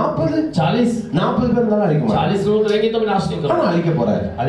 नाश 30 பேர் ஆண்டவரே. 30 लोग, 30 பேர் தான் அழிக்க மாட்டேன். 30 होगा तो भी नाश, 20 இருந்தாலும் அழிக்க மாட்டேன். 20 होगा तो भी, 10 இருந்தாலும் அழிக்க மாட்டேன். 10 होगा तो भी नाश नहीं करूंगा. என் கேள்வி என்னன்னா, अब मेरा सवाल क्या है? என்ன ஆபிரகாமே हे अब्राहम, 10 வரைக்கும் குறைச்சு கொண்டாந்தீங்கல்ல, 10 तक अब्राहम कम करके 50ல இருந்து 10க்கு பேரம் பேசினீர். जब 50 से लेके 10 तक उसने बात की, அதையும் குறைச்சு 4 ஆக்கி இருக்கலாம்ல. उससे भी कम करके 4 कर सकते थे. ஆபிரகாமுக்கு ஒரு நம்பிக்கை. इब्राहिम के अंदर एक भरोसा, 10 பேராவது ரட்சிக்கப்படாம இருப்பாங்களா? ரட்சிக்கப்பட்டவங்க இருக்க மாட்டாங்களா? क्या उस देश में 10 लोग तो उतार पाया होगा? அந்த ஊர்ல 10 பேர் அந்த லோத்தை ஆதாயப்படுத்திருக்க மாட்டானா? उस देश में लूत ने 10 लोग को तो कमाया होगा. என்ன காரணம்? कारण क्या है? ஆபிரகாமை விட்டு லோத்து பிரியும் போது जो इब्राहिम से लूत बाहर जाते समय ஆபிரகாமுக்கு 99 வயசு, अब्राहम को 74 வயசு, अब्राहम को 74 उम्र हो रहा है, 74 வயது. 74 उम्र. இப்போ இது அழிக்கப்படுகிற நேரத்துல अब ये नाश करने वाले समय में ஆபிரகாமுக்கு ஏறக்குறைய 99 வயசு ஆயிடுச்சு. अब अब्राहम का 99 साल हो गया. பிரியும் போது 74, जब अलग हो रहे थे 34, இப்போ 99. अब 99. எத்தனை வருஷம் ஆச்சு? कितना साल हो गया? 25 வருஷம் ஆச்சு. 25 साल हो गया. 25 வருஷத்துல 25 साल में இவனுக்கு ஒரு நம்பிக்கை. इसको एक भरोसा. என்ன நம்பிக்கை? क्या भरोसा? 25 வருஷத்துல 25 साल में அவன் பெரிய பணக்காரன் லோத்து. वो बहुत बड़ा धनवान लूत. லோத்து ஃபேமிலி பணக்கார ஃபேமிலி. लूत का परिवार बहुत धनवान है. பூமி தாங்கலையா அவ்வளவு ஆசீர்வாதம். जो पृथ्वी भी समा नहीं सकता उतना आशीष. அந்த காலத்துல ஒரு பழக்கம் இருந்துச்சு. उन दिनों में एक आदत था. ஒவ்வொருவருக்கும் ஒரு வேலைக்காரி இருப்பாங்க. हर एक लोग के लिए एक नौकर नौकरानी होते हैं. நல்ல கவனிங்க. अच्छे ध्यान दीजिए. ஆபிரகாமுக்கு ஒரு வேலைக்காரன் இருந்தான். अब्राहम के लिए एक नौकर था. அவங்க வீட்டு மேனேஜராவே மாறிட்டான். उसका जो घर का मैनेजर ही बन गया. அவன் பேர் எலியேசர். उसका नाम है एलीशा. அவன் தான் எல்லா வேலையும் பார்த்துட்டான். वो ही सारे कामों को ध्यान देता था. அவன் ரட்சிக்கப்பட்டவன். वो उद्धार पाया. அவன் ஆண்டவரை பணிந்து கொண்டான். वो परमेश्वर को दंडवत किया. ஆண்டவரை மகிமைப்படுத்தினான். परमेश्वर की महिमा किया. நேர் வழியை நடத்தினான்னு சொல்றான். मुझे सीधा मार्ग में चलाया कहता है. அவன் ரட்சிக்கப்பட்டவன். उससे उद्धार पा लिया. எப்படி ரட்சிக்கப்பட்டிருப்பான்? कैसा उद्धार पाया होगा? வீட்டுக்கு வேலைக்காரன் வந்தான். घर में तो नौकर के समान है. ஆபிரகாம் ஆதாயப்படுத்திட்டான். अब्राहम ने उसको कमा लिया. சாராளுக்கு ஒரு வேலைக்காரி இருந்தால सारा के लिए एक नौकरानी थी. அவன் யூத பெண்ணா? क्या क्या यहूदी का स्त्री क्या? எகிப்திய பெண். वो एक मिस्र का स्त्री. கருப்பு இனத்தை சார்ந்தவள். वो जो जो काले रंग के उस वंश का है. அவன் அந்த ஆண்டவரை ஏற்றுக்கொண்டா. उसने परमेश्वर को स्वीकारी. அதனாலதான் என்னை காண்கிறவரை நான் கண்டேன்னு சொல்றான். इसलिए वो कहता मुझे देखने वालों को मैंने यहाँ देखा. அவ கண்ணீரை ஆண்டவர் பார்க்கிறாரு. उसकी आंसू को परमेश्वर देखता है. ஏன் அழுகிறன்னு கேட்டாரு. क्यों अनुग्रह मांगा? அவனையும் அவன் பிள்ளையும் ஆசீர்வதிப்பேன்னு சொன்னாரு. उसे और उसके बच्चों को आशीष करूंगा कहा. அந்த காலத்துல அந்த அடிமை பெண்ணும் ஆண்டவருக்குள்ள நடத்தப்பட்டுட்டா. उन दिनों में उस गुलामी स्त्री भी परमेश्वर के अंदर मार्गदर्शन की गई. அந்த மாதிரி பிள்ளைகளுக்கு வேலைக்காரிகள் இருப்பாங்க. ऐसे बच्चों लोग के लिए भी नौकर नौकरानी होते हैं. தாதிகள் இருப்பாங்க. वो उसके उनके लिए भी नौकरानी रहते हैं. இப்படி கவனிச்சு பாருங்க. ऐसे ध्यान दो. இப்ப ஆபிரகாம் இப்ப லோத்துக்கு ஒரு வேலைக்காரன் இருக்கணும்ல. लूत के लिए एक नौकर होना चाहिए. அவன் ரட்சிக்கப்பட்டிருக்கணும்ல. वो उद्धार पाना चाहिए. 25 வருஷத்துல அவன் ரட்சிக்கப்பட்டிருக்கணும்ல. 25 साल में तो उद्धार पाना चाहिए था. லோத்து மனைவி लूत का पति. அவனுக்கு ஒரு வேலைக்காரி இருக்கணும்ல. उसके लिए भी एक नौकरानी होगी. அவன் 25 வருஷம் ரட்சிப்புல நடத்தப்பட்டிருக்கணும்ல. वो भी 25 साल में उद्धार के अंदर चलाया जाना चाहिए था. ரெண்டு பையன் பொண்ணுங்க. दो बच्चे लड़कियां. அவங்களுக்கு ரெண்டு தாதிமா. और उनके लिए जो दादी है அவங்க ரெண்டு பேரும் ரட்சிக்கப்பட்டிருக்கணும்ல. वो भी उद्धार पाना चाहिए था. சரி அதையும் தாண்டி उसको भी फाड़ ரெண்டு देते. மருமகங்கள் என்ன வயசு பிள்ளைங்க இப்ப கல்யாண வயசு ஆயிடுச்சு. अभी तो बच्चे लोग का शादी का उम्र हो गया. ரெண்டு மருமகங்களையும் ரட்சிக்கப்பட்டவங்க தான் எடுத்துக்கணும். और दो दामाद को तो भी उद्धार पाए उधर से उठाना चाहिए था. இந்த 4 பேருக்கு 4 வேலைக்காரர்கள். ये 4 लोग के लिए 4 नौकर. 8 ஆயிருச்சு. 8 हो गया. ரெண்டு பேர் மருமகங்கள் வீட்டுக்கு வர போறாங்க. 2 दामाद घर में आने वाले हैं. அவங்க ரெண்டு பேரும் ரட்சிக்கப்பட்டவங்க. वो भी उद्धार पाना चाहिए. அப்படி பார்க்க போனா 10 பேர். वैसे देखेंगे तो 10 लोग. இவருக்கு ஒரு சந்தோஷம். इसको बहुत बड़ा खुशी. 10 னோனே ரொம்ப நிம்மதியா போறாரு வீட்டுக்கு. 10 बोलेगा तो बहुत ही चैन के साथ जाता है. யா நீ வெளியில போய் ஆதாயப்படுத்தவே இல்லையோ. तो बाहर जाकर कमाता है नहीं. உன் வீட்டுக்குள்ள வந்தவங்கள நீ जो ஆதாயப்படுத்திருப்ப. घर के अंदर आए उनको तो कमा लिया. 25 வருஷத்துல 25 साल में நீ எத்தனை பேரை ஆதாயப்படுத்தின? कितने लोगों को तैयार किया. இவன் போய் ரெண்டு மருமகன்களை கூப்பிட்டா ये 2 दामाद को बुलाया. அவங்களும் வரல. वो भी नहीं है. கூட வேலைக்காரன் இருக்கானா?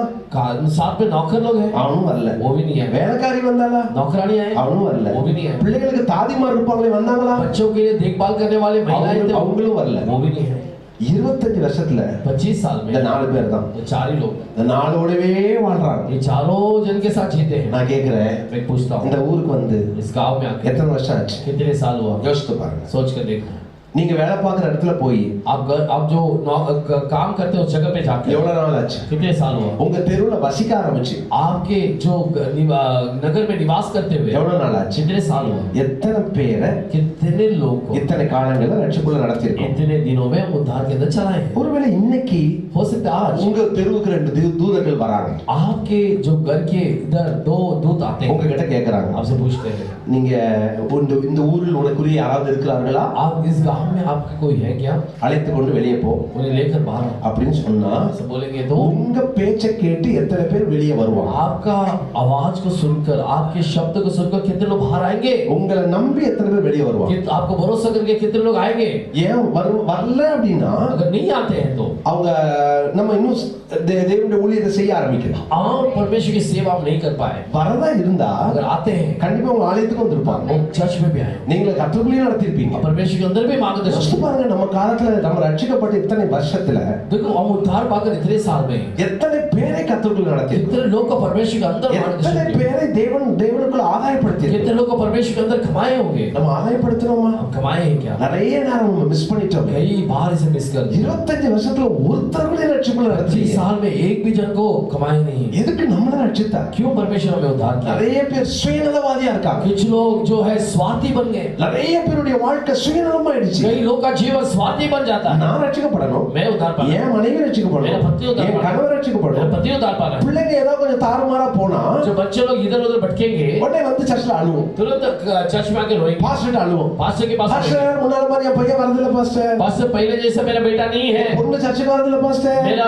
बेटी चर्च में नहीं आती है, கீழ்ப்படியதில்ல பாஸ்டர், आज्ञा वाला नहीं है, அழுவோம். रोएंगे. பிள்ளைகளுக்கு உபதேசம் பண்ண முயற்சிப்போம். जो बच्चों के लिए उपदेश देने के लिए मेहनत करते நான் हैं. சொல்றேன் இதுவும் சுயநலம். मैं भी कहता हूँ ये भी जो है एक स्वार्थी है. என் பக்கத்து வீட்டு பிள்ளைக்காக நான் அழல, मेरे बगल के घर के बगल में रहने वाले बच्चे के लिए मैंने नहीं रोया. எனக்கு தெரிந்த ஒருவருடைய வாழ்க்கை தாறுமாறா போச்சு, அவங்களுக்காக நான் கண்ணீர் வடிக்கல. मेरा जीवन के आंखों के सामने किसी का जीवन तितर बितर जा रहा था, उसके लिए मैंने नहीं रोया. நம்ம என்னதமா சொல்லுவோம்? हम क्या कहते हैं? பிள்ளையா வளர்த்துட்டாங்க क्या பாரு, बच्चों को எப்படி வளர்த்துறாங்க பாரு, कैसा बढ़ाया देखो. இவங்களுக்கு எல்லாம் எங்க ये सब कैसे है? இப்படியா வளர்ப்பாங்க பிள்ளை? ऐसे बढ़ाएंगे क्या? என்ன பண்ண பாரு, வரப்போற வாழ்க்கையில அது எப்படி இருக்க போகுது பாரு. आने वाले जीवन में कैसा रहेगा इनका जीवन? நம்ம தராசை பிடிச்சு நியாயம் தீர்த்துட்டே हम உட்கார்ந்து तराजू को पकड़कर न्याय करते हैं. நம்ம ஒரு நீதிபதியா மாறிடுவோம். हम एक धार्मिक बन जाते हैं. கர்த்தருடைய சீட்ல நம்ம உட்கார்ந்து நம்ம நியாயம் தீர்த்து உட்கார்ந்து हम परमेश्वर की जो उसके विराजमान परमेश्वर की जगह में विराजमान होकर न्याय बन जाते हैं. நமக்கு ஒரு பிரச்சனை வரும்போது தான் வலிக்கும். लेकिन हमें एक समस्या आता है तो दर्द होता ஏன்னா है. நம்ம எப்படி மாறிட்டோம்? हम कैसा बदल गए? எனக்காகவும் நமக்காகவும் நம்ம குடும்பத்துக்காக வாழ்ந்துட்டோம். हमारे लिए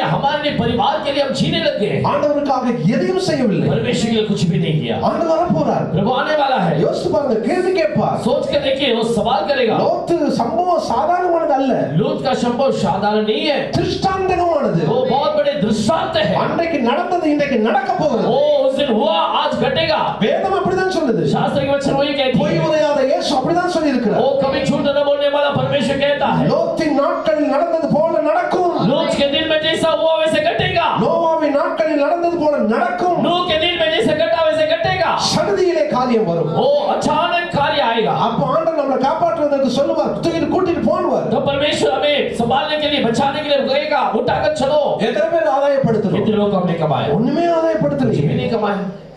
இந்த மோவாபிய இந்த இனத்தில்தான் லோத்தினுடைய மகள்கள் மூலமாய் வந்ததுதான் ரெண்டு கொடிய இனங்கள். और जो मोवाबियों जो वंश को देखते हैं वही लूत के द्वारा आया हुआ परिवार है. அம்மோனியரும் மோவாபியரும். जो अम्मोनी और मोवाबियों, இது லோத்தினுடைய ரெண்டு மகள்கள் மூலமாய் வந்த சந்ததி. ये दोनों वंश जो है लूत उसके लड़कियों के द्वारा आया है. அவங்க ரெண்டு பேர் மூலமாய் வந்த இந்த ரெண்டு இனங்களும் वो दोनों के द्वारा आया हुआ दो वंशावली வேதம் சொல்லுகிறது. शास्त्र कहती है. கர்த்தருடைய தீர்ப்பை பாருங்கள். परमेश्वर की उस न्याय को देखो. 10 தலைமுறை ஆனாலும் 10 वर्ष तक அவர்கள் கர்த்தருடைய ஆலயத்துக்குள் பிரவேசிக்க கூடாது. परमेश्वर के भवन में प्रवेश नहीं कर सकते. அவ்வளவு கடினமாய் ஆண்டவர் சொல்லுகிறார். उतना कठोर से परमेश्वर कहता है. அந்த சந்ததியை வெறுக்கிறார். उस वंश को तिरस्कार करता है. ஆனால் लेकिन அங்கே ஒரு பெண்ணை ஆண்டவர் கண்டுபிடிக்கிறார். वहां एक स्त्री को परमेश्वर देखा. யார் தெரியுமா? कौन है? ரூத்.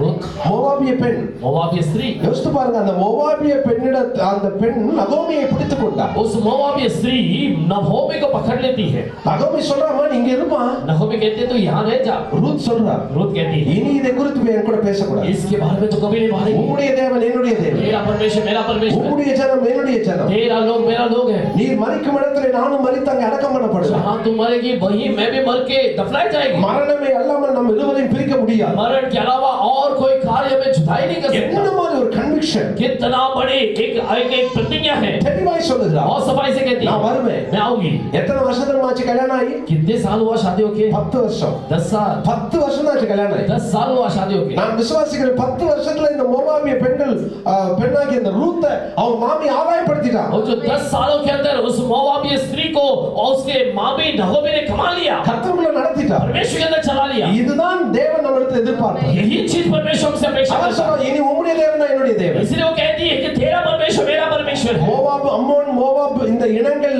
அவர்கள் வணங்குகிற கடவுளுடைய பெயர் கோமேஷ்னு சொல்வார். और वो जो मोआब अम्मोनियों वो जो जन्नत करते हैं उसको कोमेश देवता कहते हैं. நெருப்பு கடவுள். वो जो है आग का परमेश्वर, நெருப்பு வந்துதான் அழித்தது. आग का देवता है इसलिए आग आया था. அதை அவர்கள் வழிபட ஆரம்பிச்சிட்டாங்க. उसे ही उन्होंने दंडवत करने लगे. கோமேஷை அவர்கள் வணங்க ஆரம்பிச்சாங்க. कोमेश को दंडवत करने लगे. இதுல விளைவு என்ன தெரியுமா? इसका उसका क्या प्रतिफल है? ரூத் அங்கே ஒரு தீர்மானம் எடுக்கிறார். वहां रूत से निर्णय लेती है. எனக்கு நீ கோமேஷ் கிடையாது. तो कोमेश मेरे लिए எனக்கு யாவே தேவன் தான். यावे परमेश्वर है. அவரை பிடிச்சிட்டாங்க. परमेश्वर को पकड़ लिया. 10 வருஷத்துல பிடிச்சிட்டாங்க. 10 साल में पकड़ी. தேவனுடைய பிள்ளைகளே, परमेश्वर बच्चों, ஆண்டவருக்காக என்ன செய்தோம்? परमेश्वर के लिए हमने क्या किया? சுயநலமா வாழ்ந்துட்டோமோ? कि हमने स्वार्थी जीवन जिए. எனக்கு தெரிஞ்ச ஒரு நல்ல குடும்பம், मुझे पता है एक अच्छा परिवार, பக்தியான குடும்பம். बहुत भक्त परिवार, ஆண்டவருக்காக உண்மையில கொஞ்சம் கொஞ்சம் ஊழியங்கள்லாம் செய்வாங்க. थोड़ा थोड़ा सेवकाई करते हैं. நிறைய ஊழியங்களுக்கு காசு பிரித்து கொடுப்பாங்க. बहुत सा सेवकाई के लिए पैसे जमा कर देते हैं. அவங்க வீட்ல அவங்க பையன் ஒரு பொண்ணு. उनके घर में एक लड़का लड़की. பையன் வந்து ஒரு இயேசு அறியாத ஒரு பெண்ணை நேசிச்சு கல்யாணம் பண்ணிட்டான். जो लड़का जो है यीशु को नहीं जानते हैं, वैसे एक लड़की के साथ उन्हें शादी. அவன் தன் விருப்பத்தை சொன்னவனே அவங்க வீட்ல சொல்லிட்டாங்க கல்யாணம் கட்டி கொடுக்க முடியாது. उसने अपनी जो चाहत को कहते हैं उसे कह दिया कि शादी नहीं कराएंगे. அதுக்கு அப்புறமா எல்லாம் பேசி பெரியவங்க எல்லாம் பேசி கல்யாணம் பண்ண ஒத்துக்கிட்டாங்க. वैसे बड़े लोग से बात कर शादी करवाने के लिए तय कर लिया. அந்த பிள்ளையை நாங்க ஆண்டவருக்குள்ள நடத்தி ஞானஸ்நானம் கொடுத்து அதுக்கு அப்புறம் தான் கல்யாணம் பண்ணுவோம்னு சொல்லிட்டாங்க. उस बच्चे को जो है परमेश्वर के अंदर चलाकर उसको बपतिस्मा देकर उसके बाद ही शादी कराया. இவங்க அதே மாதிரி அவர் கர்த்தருக்குள்ள நடத்தி கல்யாணம் பண்ணிட்டாங்க. वैसे ही परमेश्वर के अंदर चलाकर उन्होंने शादी करा लिया. நல்லா நடந்துச்சு கல்யாணம். अच्छा शादी हुआ. அந்த பிள்ளையை கர்த்தர் உறுதியா பிடிச்சிட்டார். उस बच्चे को भी परमेश्वर ने स्थिरता से उसे पकड़ लिया. ஸ்ட்ராங் ஆயிட்டான். बहुत स्ट्रांग हो गई. சர்ச்சு காலையில 8:30 மணிக்கு ஆராதனைனா இவன் 8 மணிக்கு கிளம்பி உட்கார்ந்திருப்பான். जो 8:30 बजे चर्च का आराधना है तो वो 8 बजे आ जाती है. கர்த்தரை பிடிச்சிட்டார். परमेश्वर को पकड़ लिया. ஆனா கல்யாணம் பண்ணி வந்த உடனே लेकिन शादी करने के बाद இந்த வீட்ல அந்த பிள்ளையை பிடிக்கல.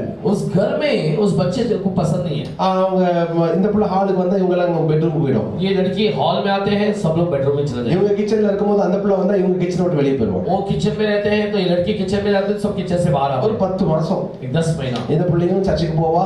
ये लड़की चर्च में जाती है. புதுசா வந்த பிள்ளை வேகமா சர்ச்சுக்கு கிளம்புவா. ये जो नया आई है वो जल्दी जल्दी चर्च के लिए तैयार होती है. சர்ச்சிலேயே ஊறி போனவங்க 8:30 மணி 6 மணிக்கு 9 மணிக்கு வருவாங்க. जो चर्च को ही सबको जानते हैं वो 8:30 बजे चर्च का सर्विस रहेगा, 9 बजे आएंगे. அவங்களுக்கு என்னன்னா இன்னைக்கு வந்தவா நீ ஆடுற, நாங்க எவ்வளவு வருஷமா சர்ச்சை பார்த்துட்டோம். जो वो कहते हैं कि ये तो आज आई है, हम लोग कितना साल से चर्च को देखते हैं. இவ பைபிள் படிச்சா அப்படி சிரிக்கிறது. ये बाइबल पढ़ते हैं तो हंसते हैं.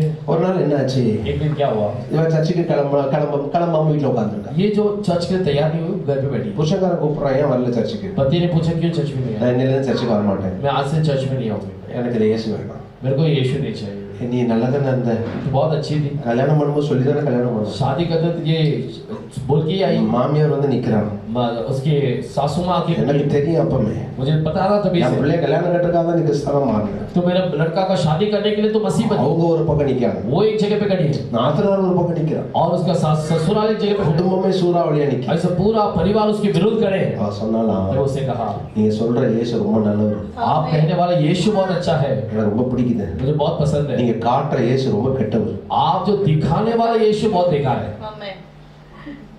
காட்டுற இயேசு, சொல்ற இயேசு. நான் உங்களுக்கு பொய் சொல்லல, मैं झूठ नहीं कहता हूँ, நான் மிகப்படுத்தி சொல்லல, मैं कुछ बड़ा बोल के भी नहीं कहता हूँ. நடந்த சம்பவத்தை சொல்றேன். जो गड्ढा हुआ संभव का कहता हूँ. எனக்கு ஒரு விதத்துல சொந்தக்காரங்க, मुझे एक तरफ से वो मुझे मेरे घर के रिश्ते भी बनते हैं. நான் வெட்கப்பட்டேன். मैं बहुत शर्मिंदा हुआ. நல்லா தானே வந்தா கர்த்தருக்குள்ள.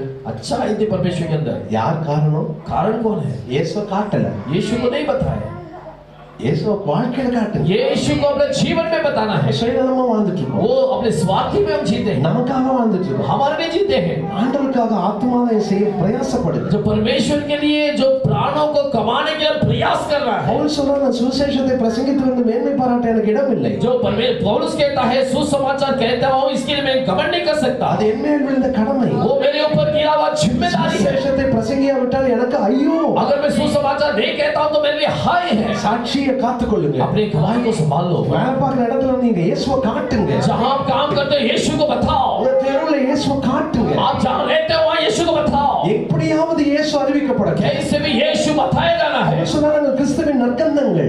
पौलुस कहता है मसीह के जो है सुगंध है. 2 வாசிக்கிறோம். दूसरे कोरिन्थियों 2:15 में पढ़ते हैं. நாங்கள் கிறிஸ்துவின் நற்கந்தங்களா இருக்கிறோம். हम मसीह के सुगंध देने वाले हैं. நாங்கள் அவருடைய வாசனை வீசுகிறோம். हम उसके सुगंध फैलाते हैं. எல்லா இடங்களிலும் வாசனை வீச தெரிந்து கொண்டார். हर जगह पे सुगंध फैलाने के लिए हम देख लेते हैं. 2:14 16 வாசிக்கிறோம். 2:16 में पढ़ते हैं, தேவனுடைய பிள்ளைகளே, परमेश्वर के बच्चों, இந்த லோத்தை அனுப்புங்கள். लूत को भेजो. யார் அவன்? कौन है? சுயசித்தக்காரன். वो जो है स्वार्थी है, தனக்கிட்டே வாழ்வான், अपने लिए जिएगा, தனக்காகவே இருப்பான். अपने लिए जीते रहेगा. யார் ரட்சிக்கப்பட்டாலும் படலனா அவனுக்கு கவலை இல்லை. कोई उद्धार पाता है नहीं पाता उसको कोई चिंता नहीं. சர்ச்சுக்கு வருவான், போவான், चर्च में आएगा जाएगा, அவன் பைபிளை கொண்டு வருவான், அவன் காணிக்கை போடுவான், எல்லாம் वो செய்வான். बाइबल लेके आएगा, दान डालेगा, सब कुछ करेगा. தேவன் எதிர்பார்க்கிற வாழ்க்கை அது அல்ல.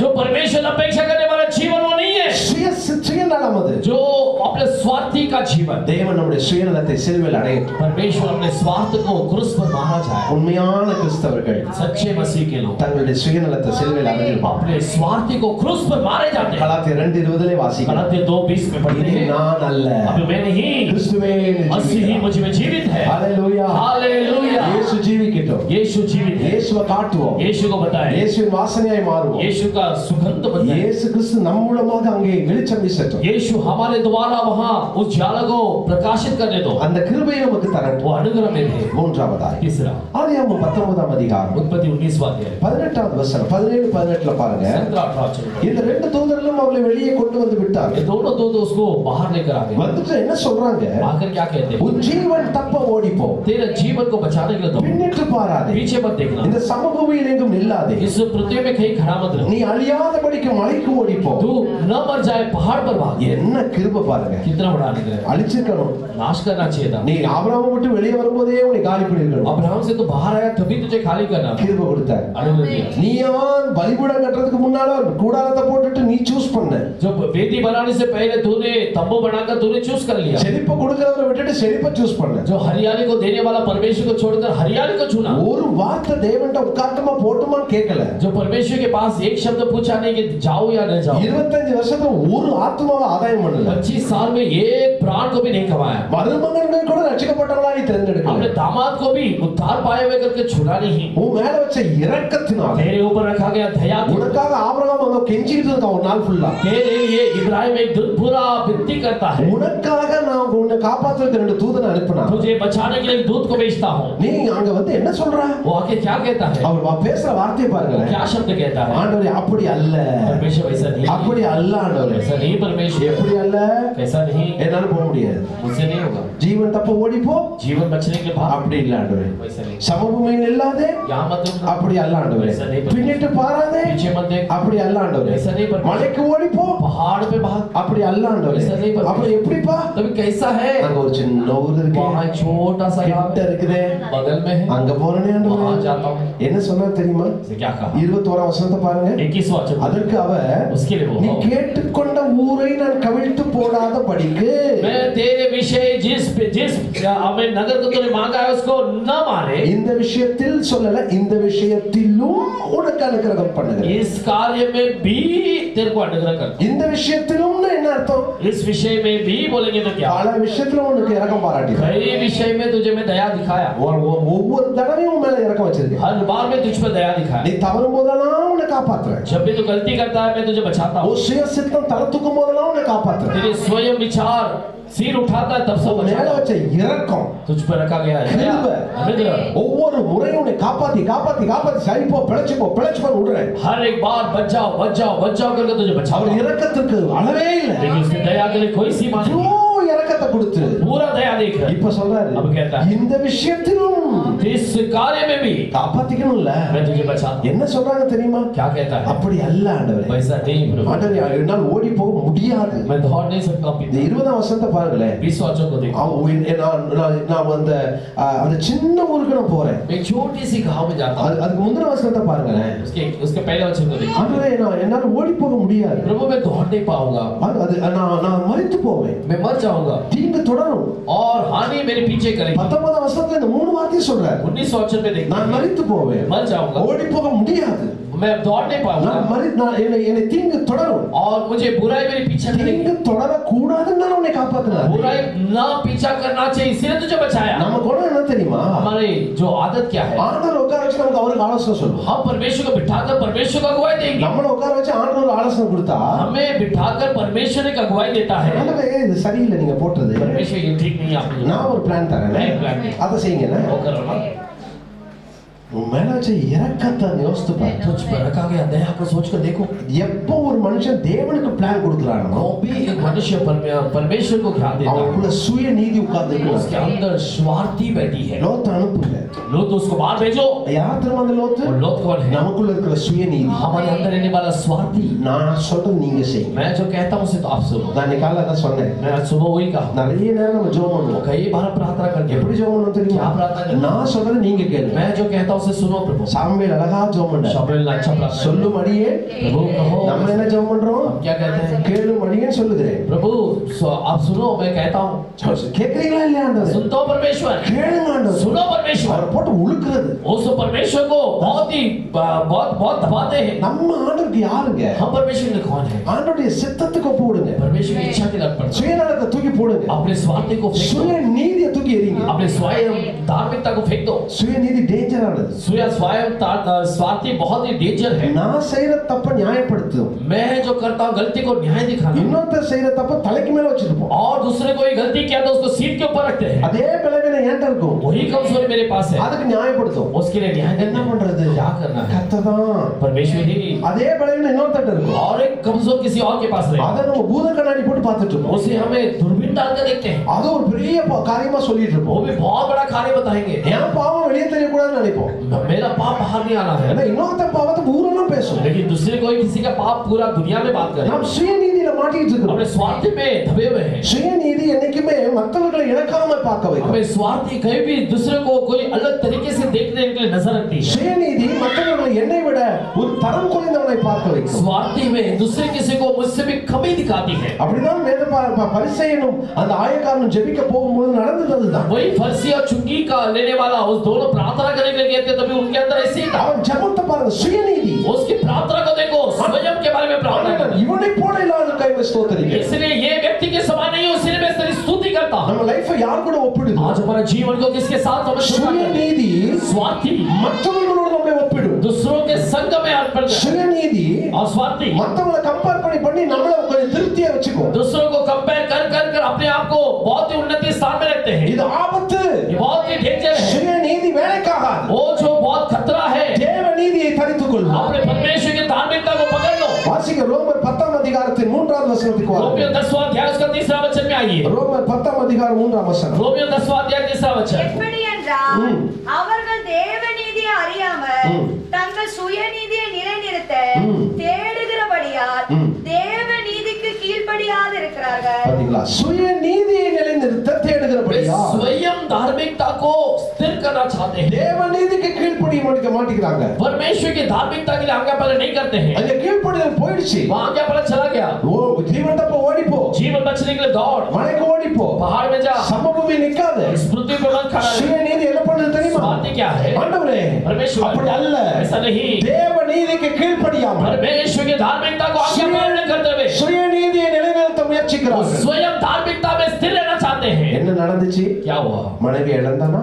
पत्नी को खोया। மனைவி பின்னிட்டு பார்த்து உப்பு தூணாங்க. पत्नी जो पीछे देखी वो नमक का खंभा बन गई। சுயநீதி और स्वार्थी தேவனுடைய வார்த்தையை மதிக்க விடாது. परमेश्वर के वचन को आदर देना नहीं रखती। ஆண்டவர் காப்பாத்தினார் இவ்வளவு நாள். परमेश्वर इतना साथ संभाला, இப்பவும் காப்பாத்துவாரு. अब भी संभालेगा। அது எப்படி பிரதர் விட்டுருவாரு? ऐसे छोड़ देगा, அதெல்லாம் விட்டுருவாரா பிரதர்? छोड़ देगा। நேத்துல காப்பாத்துவாரு brother. कल भी बचाया, அது எப்பவும் காப்பாத்துவாரு. हर दिन बचाएगा। எங்க சோதம் குமாரம் மோசமானவங்க. सोदम गमोरा बहुत बेकार है, என்ன எங்களை விட மாட்டார். ये हमें नहीं छोड़ेगा। திரும்பி பார்க்காதன்னு சொன்னார், உண்மைதான். जो पीछे मत पलटो ऐसे कहा था। ஒரு நாள் திரும்பி பார்க்கறதால ஏதாவது பண்ணிட்டு வரா? क्या एक दिन पीछे हटेगा तो पीछे देखेगा तो कुछ हो जाएगा? நம்ம தான் அந்த அந்த அந்த அக்கினியில இருந்து வெளியே வந்துட்டோமே. हम तो अग्नि से बाहर आ गए। இனி அக்கினியா வரப்போகுது. क्या अभी यहाँ अग्नि आएगा? அதெல்லாம் ஒன்றும் நடக்காது कुछ brother. नहीं होगा ब्रदर। அதான் சுயநீதி. वही स्वार्थी।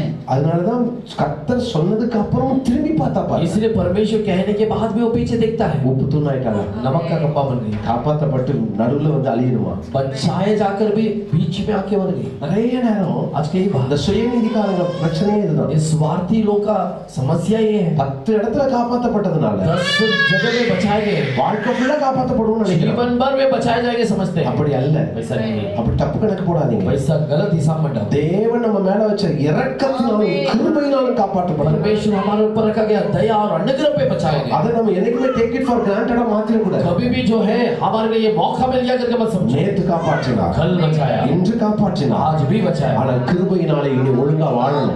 अनुग्रह से और अच्छा जीना है। ஆமென். आमेन। பிசாசுங்க தான் விளையாடுவான். शैतान ही काम करता है। நேத்த தப்பிச்சதல்ல, कल तो बच गया, நாளைக்கும் தப்பிப்ப. अभी भी बचेगा। சிம்சன் அப்படிதான் சொன்னான். शिमशोन वही कहा, எப்போதும் போல உதறி போட்டு போவேன். हर बार जैसा मैं अपने आप को निकाल कर जाता हूं वैसा मैं निकलूंगा। போன முறை நீ உதறி போட்டதுக்கு தேவன் பலன் கொடுத்தார். कल पिछले बार आपने इसको उठाकर फेंक कर जाने में परमेश्वर நான் உதறி போடணும்னு சொன்னல, मैं डालूंगा ऐसे कहा ना, நீங்க உதறி जाके நான் கிளம்புறேன். मैं निकल रहा हूं। அவர் கிளம்பிட்டார். वो निकल गया। அவன் உதறினானா? वो क्या कर पाया? உதற முடிஞ்சுதா? वो कर पाया क्या? கண்ணு போச்சு, आंखें चला गया, கைக்கு விலங்கு, हाथ में चंची ने, காட்சி பொருளாய் மாறிட்டான். वो एक टॉय बन गया। எங்க போறது உன் வாழ்க்கை? कहां जाता है जीवन? கடைசில அவன் அனுபவத்தை பாருங்க. आखिरी में उसके अनुभव को देखो। தேவனுடைய பிள்ளைகளே, परमेश्वर की இதுதான் சுயநீதி. ये स्वयं நான் धार्मिकता, நான் मैं பண்ணிருவேன். मैंने बनाया। சுயநீதியை தூக்கி போடு. अपने स्वयं धार्मिकता को हटा दो, தேவ நீதியை தரித்து கொள். परमेश्वर की धार्मिकता को पहन लो। எப்போதும் நம்ம ஆண்டவருடைய சமூகத்துக்கு போகும்போது परमेश्वर की उपस्थिति में जाते समय என் நீதி அழுக்கான கந்தை. मेरे धार्मिकता मेल के समान है। ஏசாயா 64:6 அதுதான் சொல்லுது. यशायाह 64:6 कहती है, நம்முடைய நீதி அழுக்கான கந்தை. हमारी धार्मिकता जो है गंदी मेल के समान है। தேவ நீதியை தரித்துக் கொள்வோம். परमेश्वर की धार्मिकता को पहन அந்த சுய நீதி இருக்கிற வரைக்கும் மத்தவங்களுக்கு மேல என் மேல கர்த்தர் காமிச்ச கிருபையை மத்தவங்க மேல காட்ட விடாது. जो मेरे ऊपर परमेश्वर ने रखा गया अनुग्रह दूसरों के ऊपर रखने के लिए अनुग्रह नहीं देगा। அதுதான் பிரச்சனையே. वही समस्या है। நான் கிருபையினால வெளியே வந்துட்டேன். मैं अनुग्रह से बाहर आ गया, நான் கிருபையினால பலப்பட்டுட்டேன். मैं अनुग्रह से बचाया गया। தேவ கிருபையினால என்னை மன்னித்தார். परमेश्वर अनुग्रह से मुझे बचाया। சுயநீதி இருந்தா एक स्वार्थी है, இதே கிருபையை மத்தவங்க மேல நான் அப்ளை பண்ண முடியாது. ये अनुग्रह हम दूसरों के ऊपर नहीं डाल पाएंगे। என்னை காப்பாற்றினவர்கள் என்னை காப்பாற்றுவான் அவங்களுக்காக பாரப்பட விடாது. मुझे जो है बचाया परमेश्वर, उनके लिए मैं बचाएगा करके उस बोझ हमारे अंदर नहीं आएगा। சுயநீதி மத்தவங்களுடைய அழிவுக்காக காத்திருக்கும். जो स्वयं स्वार्थी का जो न्याय जो है दूसरों मरने के लिए अपेक्षा करती है। தேவ நீதியை தரித்து கொள். आज परमेश्वर की धार्मिकता को पहन लो। தீர்மானம் எடுப்போம். आज निर्णय लेंगे। எனக்குள்ள லோத்தை வச்சுக்கிட்டே நான் வாழ்றேன். मेरे अंदर लूत को रखकर मैं जीता हूं। யோசித்து பாருங்க. सोच कर देखो, இந்த சுயநீதி ये स्वार्थी லோத்து குடும்பத்தை அழிச்சிருச்சுல. लूत उसके परिवार को नाश कर दिया। விளைவு என்ன?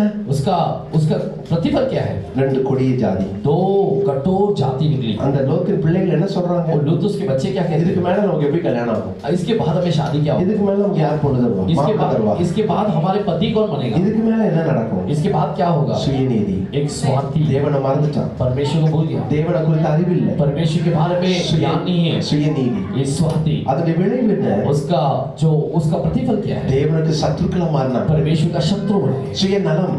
अपने आप के ऊपर भलाई, சந்ததி எனக்கு வந்து வேண்டியதாயிடுச்சு. स्वार्थी भलाई अपने संतान को खो गए। எங்க இருந்து அவங்க ஆசீர்வாதத்தை பெற முடியும்? कहां से वे आशीष को पाएंगे? தேவனுடைய பிள்ளைகளை परमेश्वर में சுயநலத்தை எடுத்து போடுவோம். अपने स्वार्थी को हटाओ। சுயநலம் என்ற லோத்து, स्वार्थी कहने वाला, சுயநீதி என்ற லோத்து, और स्वार्थी சுய कहने சித்தம் என்ற லோத்து स्वार्थ की इच्छा करने वाला அனுப்பி விடுவோம். निकाल देंगे। ஆசீர்வாதமா வாழ आशीष की जीवन जी ஆண்டவருக்கு முன்னால प्रभु के सामने, அது என்னுடைய சித்தத்தின்படி அல்ல, प्रभु मेरी इच्छा के अनुसार உங்க சித்தம் நடக்கட்டும் मेरी சொல்லுங்க. इच्छा की बड़ी हो जाए। உங்களையும் உங்கள் பிள்ளைகளையும் ஆசீர்வாதம். आपको और आपके परिवार को आशीष करेगा। ஆண்டவரே சுயநலத்தோடு வாழ்ந்துட்டேன். प्रभु मेरे स्वार्थ जीवन जी ஒவ்வொரு ஒரு வாரத்துக்கு ஒரு ஆத்மாவையாவது நான் கர்த்தருக்குள்ள நடத்தணும். इस सप्ताह में एक प्राण को तो मैं सिखाना चाहिए। அதுக்கேற்ற சாட்சி எனக்கு தான். उसके अंदर गवाही मुझे, அதுக்கேற்ற வாழ்க்கை வாழ எனக்கு वैसा एक जीवन को जियो परमेश्वर। உங்களையும் உங்கள் சந்ததியும் ஆசீர்வதிப்பார். आपको और आपके संतान को परमेश्वर आशीष दे। தேவ நீதியை தரித்துக் கொள்ளுங்கள். परमेश्वर की धार्मिकता को पहन लो। தேவ நீதியோடு மத்தவர்களை பாருங்கள். परमेश्वर की धार्मिकता में दूसरों को देखो। தேவன் நம்மையும் நம் குடும்பத்தையும் ஆசீர்வதிப்பார். परमेश्वर हमें और हमारे परिवार को आशीष दे। ஜெபிக்கலாமா? आइए प्रार्थना करें। எழுந்து நிற்போம். आइए हम सब लोग खड़े हो जाएं। கண்களை மூடுவோம். अपनी आंखें बंद करें। ஆண்டவரை நோக்கி பார்ப்போம். परमेश्वर की ओर देखो। லோத்தை அனுப்பணுமா? लूत उसको बाहर भेजना है। லோத்தை अனுப்ப வேண்டிய நேரம். लूत को बाहर भेजने वाला समय है। லோத்தை இன்னைக்கு வெளியே அனுப்பிடுங்க. लूत को आज बाहर भेजना है। நீங்க நல்லா இருப்பீங்க. तो अच्छा, आप अच्छा நீங்க रहेंगे। நல்லா இருப்பீங்க. आप अच्छा रहेंगे। கர்த்தர் நல்லா வச்சிருப்பார். परमेश्वर आपको अच्छा रखेगा। ஆனா லோத்து வேண்டாம். लूत को बाहर தீர்மானம் எடுக்கலாமா? निर्णय ले लो। தீர்மானம் எடுக்கலாமா? निर्णय ले लो। ஆண்டவருடைய சமூகத்துல परमेश्वर की उपस्थिति கண்ணை மூடி में आंखें बंद करके ஆண்டவருக்கு ஒப்பு கொடுக்கலாமா? परमेश्वर के लिए सौंपो। ஆண்டவரே हे प्रभु, என்னை ஒப்பு கொடுக்கிறேன்னு अपने சொல்லுங்க. आप को सौंपता हूं परमेश्वर। கண்ணை மூடி आंखें बंद करो। எல்லாரும் கண்ணை மூடி. सब लोग आंखें बंद करो। உங்களுக்கும் ஆண்டவருக்கும் நடுவுல आपको और परमेश्वर के बीच में இந்த சுய நீதி இருந்துச்சுன்னா, स्वार्थी है तो, சுய நலம் இருந்துச்சுன்னா, अगर स्वार्थी हो, சுய சித்தம் இருந்துச்சுன்னா, स्वार्थी इच्छा है, இன்னைக்கு ஒரு தீர்மானம் எடுப்போம். आज एक निर्णय ले लो। மன்னிப்பு கேட்போம். क्षमा मांगेंगे। ஆண்டவரே हे प्रभु, இப்படி இருந்தா अगर ऐसा என் है, குடும்பம் எப்படி मेरा ஆசீர்வாதமா परिवार இருக்கும்? कैसा आशीष என் சந்ததி எப்படி मेरे ஆசீர்வதிக்கப்படும்? संतान कैसा आशीष என்னை மன்னிச்சிருங்கன்னு சொல்லுங்க. क्षमा करो, என்னை மன்னிச்சிருங்கப்பா. मुझे क्षमा क्षमा करो पिता। இன்னைக்கு தேவ நீதியை தரித்துக் கொள்ளுங்க. आज परमेश्वर की धार्मिकता को पहनते हैं, தேவ சித்தத்துக்கு ஒப்பு கொடுக்கிறேன். परमेश्वर की इच्छा के लिए सौंपते हैं, ஆண்டவரே தேவனுக்கு கீழ்ப்படிகிறேன். परमेश्वर की आज्ञा पालन करते हैं। எனக்குள்ள இருக்கிற சுய சித்தங்கள், मेरे अंदर रहने वाला சுய நலங்கள் स्वयं इच्छा எல்லாம் வெளியே सब போகட்டும். बाहर आने दो, இயேசுவின் நாமத்துல. यीशु के नाम से ஆண்டவரே என் வாழ்க்கை மாறட்டும். मेरा जीवन बदलने दो, சொல்லுங்க என் வாழ்க்கை मेरा மாறட்டும். जीवन बदलने दो। நான் என் பிள்ளைகளுக்கு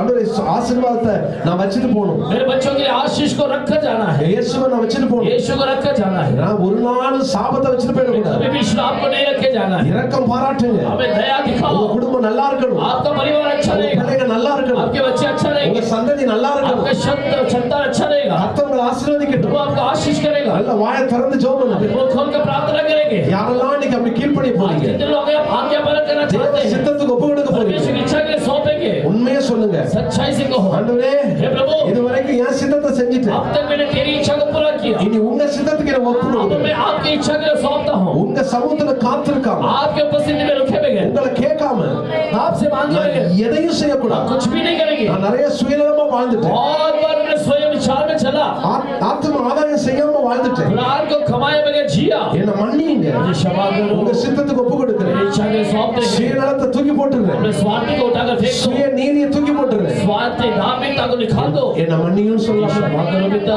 அப்படி ஒப்பு கொடுக்கிறோம். ऐसे सौंपो, உங்க வலது கரத்தை உயர்த்துங்க. अपने दाहिने हाथ को उठा ஆண்டவருடைய சமூகத்துல ஒப்பு கொடுங்க. परमेश्वर के पास सौंप दो, உண்மையா ஒப்பு கொடுங்க. सच्चाई से सौंप। உண்மையா ஒப்பு கொடுங்க. सच्चाई से நான் सौंप। சொல்றேன்னு கை தூக்காதீங்க. मैं हाथ बोलता हूं इसलिए आप அப்படி ஒப்பு கொடுக்கிறவங்க अगर ऐसे सौंपने वाले ஆண்டவர்ட்ட சொல்லுங்க, परमेश्वर से प्रार्थना, என் சித்தம் நடக்க வேண்டாம், मेरा इच्छा पूरा न हो, உங்க சித்தம் நடக்கட்டும். आपकी इच्छा पूरा हो, உங்க ஆசை आपकी इच्छा என்னுடைய ஆசையா மாறணும். मेरा इच्छा बन जाए, நீங்க விரும்புறது आप जो चाहते हो என் விருப்பமா மாறணும். मेरा चाह बन जाए, நீங்க வெறுக்கிறது आप जो तिरस्कार करते हो நானும் வெறுக்கணும். मैं भी तिरस्कार करता हूं। நீங்க வெறுக்கிறத நான் நேசிக்க கூடாது. आप तिरस्कार करते हो, उसे प्यार नहीं ஒப்பு करना। கொடுங்க. ஒப்பு கொடுங்க. सौंपते ஒப்பு सौंपते கொடுங்க. सौंपते भी, சின்ன விஷயத்தை கூட छोटा विषय भी தேவனை சார்ந்து கொள்வேன். परमेश्वर को पकड़ लूंगा। ஏசப்பா சித்தம் இல்லாதது यीशु मसीह के विचार के நானும் வெறுக்கிறேன். मैं भी இயேசுவின் நாமத்துல, இயேசுவின் நாமத்துல, இயேசுவின் நாமத்துல, இயேசுவின் நாமத்துல यीशु के नाम से ஒப்பு கொடுங்க. सौंपो, ஒப்பு கொடுங்க. सौंपो, இயேசுவுக்கு ஒப்பு கொடுங்க. यीशु मसीह के सौंपो, கர்த்தர் பெரிய காரியத்தை செய்வார். बड़े काम करेगा। இன்னைக்கு ஆண்டவருக்கு ஊழியம் செய்வேன்னு சொல்லுங்க. आज परमेश्वर की सेवा करूंगा कहो, என்னால முடிஞ்ச அளவு मुझसे जितना होगा நான் ஆத்ம ஆதாயம் செய்கிறேன். प्राणों को खवाऊंगा।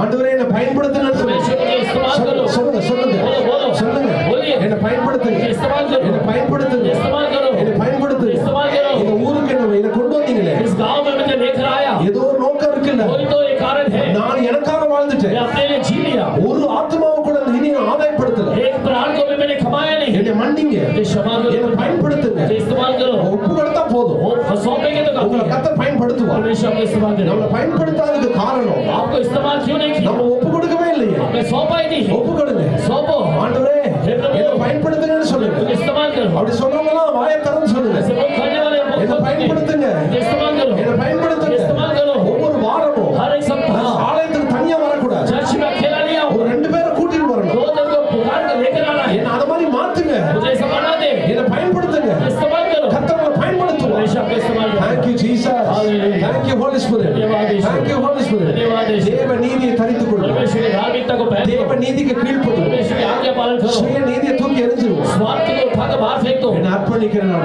अर्पण करना हो, தகப்பனே உமக்கு நன்றி. पिता तुझे धन्यवाद। கரங்களை உயர்த்தி இருக்கிற பிள்ளைகளுக்காக जो ஜெபிக்கிறேன். हाथ उठाए थे बच्चों के लिए मैं प्रार्थना करता हूँ, ஒப்பு கொடுக்கிற பிள்ளைகளுக்காக सौंपने वाले ஜெபிக்கிறேன். बच्चों के लिए मैं प्रार्थना करता हूँ। இயேசுவின் நாமத்தினால यीशु के नाम से இந்த பிள்ளைகளை உங்க கரங்களை தருகிறேன். बच्चों को तेरे हाथों में सौंपता हूँ। ஒவ்வொருவரையும் हर एक बार கரங்களை உயர்த்தின जब ஒவ்வொருவரையும் हाथ उठाते हैं, அவங்க முகத்தை அல்ல उनके चेहरे नहीं, இருதயத்தை பாக்குறீங்க. हृदय के देखता है। என்ன நிலைமையிலிருந்து கரம் வைத்திருக்கிறேன் परिस्थिति में हाथ उठाए देखते हैं, உங்களுக்கு தெரியும். जानता है, உங்க பிள்ளைகளை பாக்குறீங்களே, बच्चों को देखता है। பாருங்கப்பா.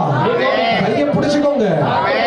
அர்ப்பணிப்புல நிக்க உதவி செய்யுங்க. अर्पण में खड़ा नहीं करता, योग्य कर देता। அர்ப்பணிப்புல வருகிற தடுமாற்றங்களில் நிக்க உதவி செய்யுங்க. अर्पण में जो भी रुकावट आता है उसमें खड़ा नहीं करने देता। உமக்காக நிக்க கிருபை தாங்க. मेरे लिए रुकने के लिए खड़ा कर परमेश्वर, பெருமை தாங்க.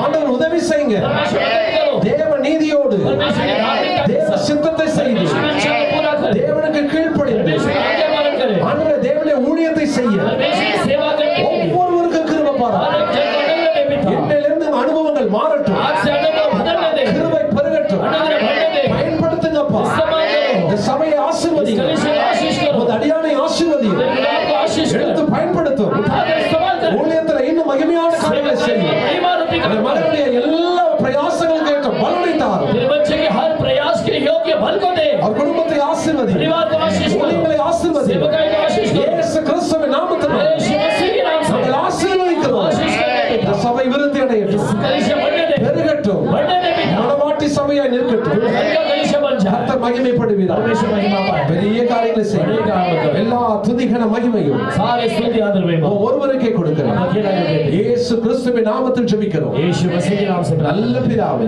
पिता, ஆமென். आमीन, आमीन।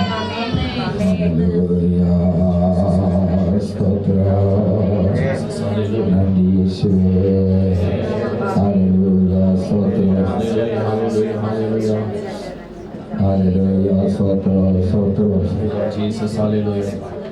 Amen, hallelujah.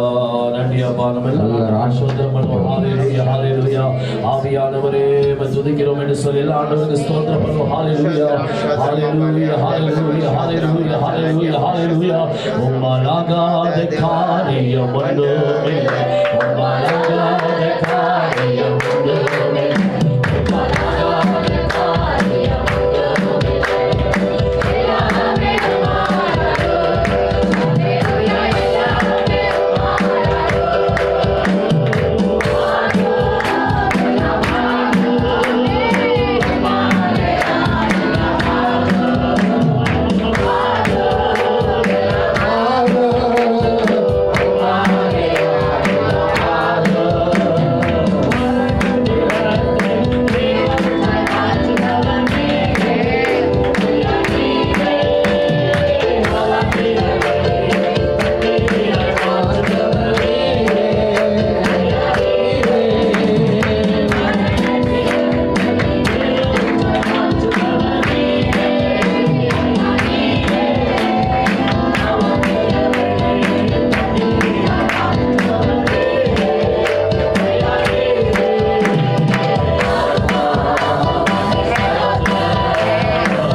ஆமென். நம்முடைய வரத்தை ஆமென் வரத்தை கொடுத்து இன்னும் கர்த்தருக்கு பயன்படும்படியாக ஆமென் கர்த்தர் மேன்மைப்படுத்தப்பட நல்ல கரங்களை தட்டி ஆண்டவருக்கு ஸ்தோத்திரம் பண்ணுவோம். ஓ ஹalleluya ஹalleluya. நன்றி ஆண்டவரே. துதிக்கிறோம் ஆண்டவரே. நம்மை படைத்த மனதிலே ஆமென் எல்லா ஊழியர்களையும் கர்த்தர் கரங்களுக்கு ஜெபிப்போம். ஆவியானவருடைய ஆசீர்வாதம் அடைந்திருக்கிறேன். ஆமென் ஹalleluya. ஊழியர்களை நிறைவேற்றி கொடுப்பீராக. எல்லா நடத்துவீராக. தேவனுடைய ஆசீர்வாதம் இயேசுவின் நாமத்தில் பிதாவே ஆமென் ஆமென். நம்முடைய கர்த்தராகிய இயேசு கிறிஸ்துவின் கிருபையும் பிதாவாகிய தேவனுடைய அன்பும் பரிசுத்தாவின் அந்யோன்ய ஐக்கியமும் பராமரிப்பும் சுகமும் ஆரோக்கியமும் உங்களோடும் உங்கள் குடும்பத்தின் அனைவரோடு கூட மீண்டும் மீண்டும் கிறிஸ்து வருகை மற்றும் இருப்பதாக आमीन। अब हमारे प्रभु यीशु मसीह के अनुग्रह परमपिता का प्रेम पवित्र आत्मा का सहभागिता आपके संग और आपके घराने के संग प्रभु यीशु के आगमन तक हमेशा के लिए होती रहे आमीन। का सेवते ये नाम चमारे कतरे सोते इलाचमारे कतरे सोते Praise the Lord. Hallelujah. Hallelujah. Hallelujah. స్తోత్రము చెయ్యి.